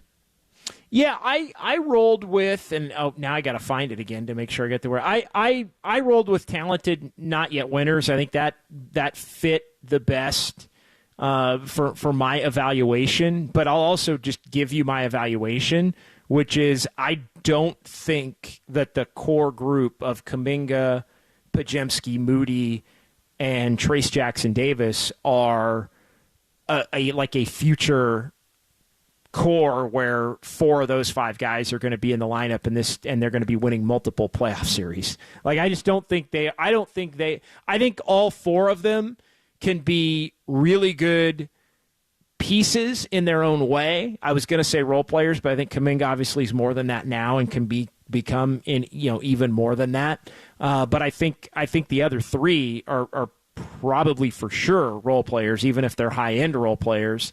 And it may prove to be true that Kuminga's best as a role player. Again, I don't want to limit his potential because the ceiling, I think, is through the roof. But so I'll kind of separate Kuminga from the other three there. But I just don't see them as a future standalone core. And, that's fine. Like that, I don't necessarily expect them to be winners on their own. I sure as hell don't expect them to be winners on their own right now, with the way that this team is put together. But I think they're nice young players that can be a part of a pretty good team. I don't know that the four of them can be, let's say, among the top, 7 or 8, 5 to 7 of a playoff team, if that makes sense. Yeah, and I had a feeling that that's the direction you were going to go with the question because I have a pretty good pulse on what your view of the young players has been over the course of the season. I also picked the same option for the same reason, which was that I don't think I fell into the I didn't drink the Kool-Aid of, oh my gosh, I think Kuminga is going to be the finals MVP in maybe like a year. And that's not to harp on the kid. He's been playing much better basketball. He is more than a role player. So everybody calm down. Moody kind of is a role player, and I like seeing him get minutes. But it's also been clear at times why he's been the odd man out of the rotation. Trayce Jackson-Davis offers some unique attributes that I really like. And Brandon Podziemski, I think, has been pretty awesome for the 19th overall pick in terms of doing gritty work. And I think he has a tremendous competitive mindset. But I was never in the camp of Steph Curry, Kuminga, Moody, Trayce Jackson-Davis, and Podziemski was going to be 5 of 7 members of a championship-level core. And that's nothing against them. They just don't know how to quite get it done yet. And that's okay. I mean, we've seen Draymond Green and Klay Thompson and Steph Curry have rough moments of their own. I remember back in 2013 when the Warriors lost a Game 7 on the road to the Clippers, and Klay Thompson, by and large, kind of disappeared in that game. And that's not a defining game of his legacy, but everyone can get so impatient at times with the development of players. I just think, I think Kuminga is going to be more than a role player in his career. The other three, we're going to see. It's to be determined. Yeah, no, and again, the question on Kuminga is going to be, is he a 2 or a 3? I think as a second option or a third option is probably how I should phrase that. He's a 4. Yeah, careful with the numbers game. Yeah, he's a 4 positionally, but is he a 2 or a 3 in terms of options? And I kind of think he's more of a 3 in a perfect world, but again, we don't know what the finished product is going to look like. And he continues to show a little bit more and more of the pull-up game. He had a couple of pull-ups tonight. He's been comfortable with that. He hit a couple of threes tonight. Again, I know I've been pretty I've been saying it bluntly, I don't love him taking a lot of threes, although again, Dallas was going to force him to do that tonight, and so he did. And again, as the first option, you got to shoot those shots, I think, as well. Like, you got to look to be more aggressive. And so he was more aggressive. And, I think, that's all part of the learning experience and everything for JK. But, Moody's a role player. Podziemski might be a starter, but is he a top 3? Probably not. And then, Trayce Jackson-Davis, I think, same thing. Like, I think Trayce Jackson-Davis could be a starter and eventually probably will be a starter in the league. But, at a minimum, I think even as a starter, he's going to be somebody that's a role player, overall. He might be a 13-10 guy, but that's a pretty high-end role player. But I still think he's a role player. So I never quite got caught up in the whole notion, and I think I've sensed that it was starting to come back because everybody was contributing, and there was. I mean, we talked about it a lot. There was a much better balance between the young and old, and the blend, and they were fitting together better. But I think people sometimes mistook that for believing that the ceiling for maybe some of these guys was a little bit higher. Uncle Looney chiming in, been a lengthy back and forth about the Chris Paul contract. The fact they got anything of value for Poole was a miracle, says Uncle Looney. Look, to get off of it, to get Chris Paul for a year, and to have the option to bring a $30 million player back if they want this offseason, I think that's best of all worlds. Douglas Mikes, the Greg Silver lining for this game is that Kuminga played well. Yeah, no doubt. I mean, he had his 27. He did it in different ways tonight too. It was again much more inside and outside. But again, the 6 turnovers that kind of comes with the territory as well. All right, let's take a quick break. We'll come back. We'll have a little short segment, fun with numbers. We'll wrap things up here as the Warriors lose to the Mavs, 109-99. It's Dubs OT with JD, John Dickinson here, KNBR 104.5 and 680, the sports leader. Can you just email me the rest of this story?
This is Dubs OT with JD. Time now for fun.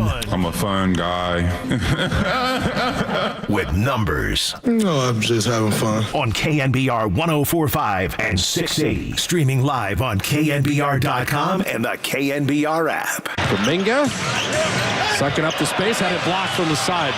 Moody hustling, but Kyrie, quickest man to the ball. Oh, what a throw and lob to Josh Green. The skills of Kyrie Irving. Yeah, a lot of Kyrie down the stretch. He ended up with 23, 10, and 8.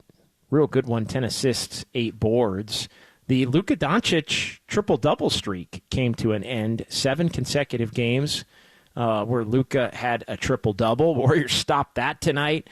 They held Kyrie and Luka to 2 for 11 from 3, and the Mavs were 6 of 27 from 3 overall, 22%, but not enough. Warriors shoot 40%, and the Mavs beat the Dubs tonight, 109-99 in Dallas. Warriors now 34-31 on the season. The third and final game of this 3-game road trip in L.A. on Saturday, and of course we'll be on immediately at the final horn for that one with Dubs OT, JD, and Silver here on KNBR, the sports leader. All right, fun with numbers. Warriors 17-14 on the road. We talked about the 0-2 in the season series against Dallas. The Warriors have now lost 7 of their last 9 games against the Mavs in Dallas. Fortunately, the Warriors did win a big Western Conference Finals game there in Game 3 a couple of years ago in the playoffs that helped them take a 3-0 series advantage. They ended up winning that series. Was that the Wiggins monster dunk game? That was the Wiggins monster dunk game in Big D with the Warriors building a nice lead and then kind of hanging on to put the Mavs away down the stretch in that one and take the 3-0 lead for the second time in 3 series. They withstood and did the same thing to Denver in the first round, took the 3-0 lead, lost Game 4, came back home, and then put that series away. The Warriors, the 15-second quarter points matched the Warriors' lowest output in any quarter for the season. You look up at the end of the night, and the 21-15 saw the Warriors down 6. That was really, we talked about the beginning of the second quarter, beginning of the fourth quarter is what did the Warriors in. 29-6 at the beginning of the second and fourth combined. The Mavs outscored the Warriors there to ultimately prevail in this one, 109-99. The Warriors made fewer than 10 3-pointers for just the third time this season, and they are 1-2 in those games. The Warriors did finish the night 9 of 28 from 3. The 3-point shooting obviously hurt when you don't have Stephen Curry in the fold there. And then the Warriors' 22nd starting lineup for Golden State, 22nd starting lineup for the Warriors. And, a different starting 5 now in each of the last 4 games. So Steve Kerr said, hey, we're going to have to do it differently without Steph, go game by game. And they've had a different lineup with the 2 San Antonio games and now the game tonight in Dallas. And, of course, the Warriors had made the lineup change in the game against Chicago that Steph was hurt in. Next for the Dubs, Lakers on Saturday, as we've talked about, 5:30 Pacific is that one. And we'll see if the Warriors can get back on track. You also passed along a note from Dalton Johnson of NBC Sports Bay Area. Chris Paul and Klay Thompson in the fourth quarter. And it was a rough shooting night for both of them, top to bottom. 0 for 8 from the field. 0 for 3 from 3. No free throws, no points. Klay minus 12, CP3 minus 6. And, that's not going to get it done. And it certainly did not.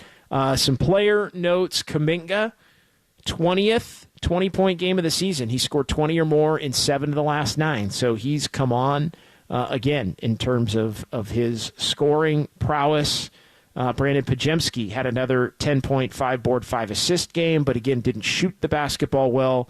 He ends up 4 for 12. Too many 4 for 12s tonight. Chris Paul, 4 for 12. Pajemski, 4 for 12. Wiggins, 5 for 12. And then Klay Thompson, 3 of 13 for the Warriors in this one. And then a couple other just quick notes. Trace Jackson Davis, 10 or more points for the 19th time this season. And Trace Jackson Davis, his final line, 10 points and 9 boards. So, again, he proves to be somebody that basically can get a double-double in about 20 to 25 minutes, which continues to be impressive. And Trace Jackson Davis, tougher matchup going up against Lively and going up against Gafford than maybe some of the other matchups of late. And Gafford and Lively were terrific in this one. 22 points for the two of them on 11 of 13 shooting and 11 boards as well. Or actually 14 boards. So it was basically 22 and 14 for those guys. And how about Gafford? 7 blocks. The Mavs had 13 blocks in the game tonight. Really challenging the Warriors all over the floor, but at the rim in particular. And, 7 blocks for Gafford, who just a monster. And, again, to total it up, 22 points, 14 boards on 11 of 13 for Gafford and Lively combined. 9 blocks. Think about that from the center position, Greg. My God, like they were freaking dominant in this one for the Mavs. And not much the Warriors could do. Outscored in the paint as well, 68 to 48. So some final thoughts here before we call it a night to you, my friend. Yeah, didn't have crazy high expectations knowing that your best offensive player and best defensive player were out. I think that the young guys, they're going to learn from games like this, and it's going to be a slow build wherever their careers go, whether that's with the Warriors or other teams. And I had fun tonight. I had fun hosting SportsPhone. I got to see some of the chat regulars in there a little bit. Hopefully I get to do that again, and I believe that's where we're going to both be tomorrow with me producing. Yeah, no doubt. That is where we're going to be tomorrow with SportsPhone, KNBR, 6 to 9. Join us for that. We will be expanding we're still going to talk some Warriors, but we're also going to talk some NFL free agency. We may sneak in a little bit of Giants between 6 and 9. So really looking forward to that. Join us following Tolbert and Copes. Carmar gets the final word here in the YouTube chat tonight. What's frustrating, and we were having the back and forth about whether the Warriors are better or worse this season compared to last. What's frustrating is on paper they should be better than last season, yet they're underperforming. Doesn't help, too, that the league is growing bigger, lengthier, and efficient shooting the rock. I do think the league is much better this year than it was last year. Just look at the top 10 in the West. I think we could run through, and we talked Sacramento did beat the Lakers tonight, so we can also tidy up the standings here as we call it a night with the final in Sacramento. The Kings, by the way, for all of their up and down, they are at their high water mark of the season, plus 11 to 500. They had not been 11 over 500 at any point until tonight. So for a lot of their up and down, I know they've had some losses that have frustrated. They're playing, they are at their high point of the season still. They move back into 6th tonight, although they are in a dead tie with Phoenix. The Kings and Suns, Sacramento has the tiebreaker by virtue of division record over Phoenix, so they're 6 versus Phoenix 7. They have a split 2-2 season series, and they actually play a 5th game because of the in-season tournament in Sacramento coming up between now and the end of the regular season. So that's going to determine maybe who has the advantage, but also the tiebreaker. Those two teams trail the Pelicans by a game. The Warriors remain a game back of the Lakers, but even in the loss column, LA 36-31, Warriors 34-31, and the Mavs gain a little breathing room. They stay right on the heels of Phoenix and Sacramento, just a half game back of both of them at 10 over 500, and they get a little separation now. They are 2.5 up. Dallas is on the Lakers and 3.5 up on the Warriors. 3.5 up with 17 to play is a lot. In fact, I think it's all but done, the Warriors' ability to get to 8 unless they're going to beat Dallas both of the final matchups that those two teams will play April 2nd and April 5th. That'll do it for us. Thanks to Greg Silver. Who else do we need to thank tonight? Raph was in there. You said Cole was in there tonight. No, it was Raph and it was Casey Copeland. Also, Casey, San Jose, not loving the messenger, man. It's I'm going to call it bedtime for out in San Jose. Yeah, no, it's bedtime for sure. Thanks to Casey. Thanks to Greg. Thanks to Raph. I'm JD. We'll talk to you at 6 tomorrow. It is Dubs OT with John Dickinson, KNBR 104.5 and 680, the sports leader. Got a technical foul. Chris Paul. Yep. Some frustration there. There was some contact that they let go. No, God! No, God, please, no! No! We got Steph Curry. I mean, that's just the reality. They're just under-talented. Ah, great! I hate it! The only flow that's going is down a toilet. A lot of games have stung this year. We've had a lot of heartbreaking losses.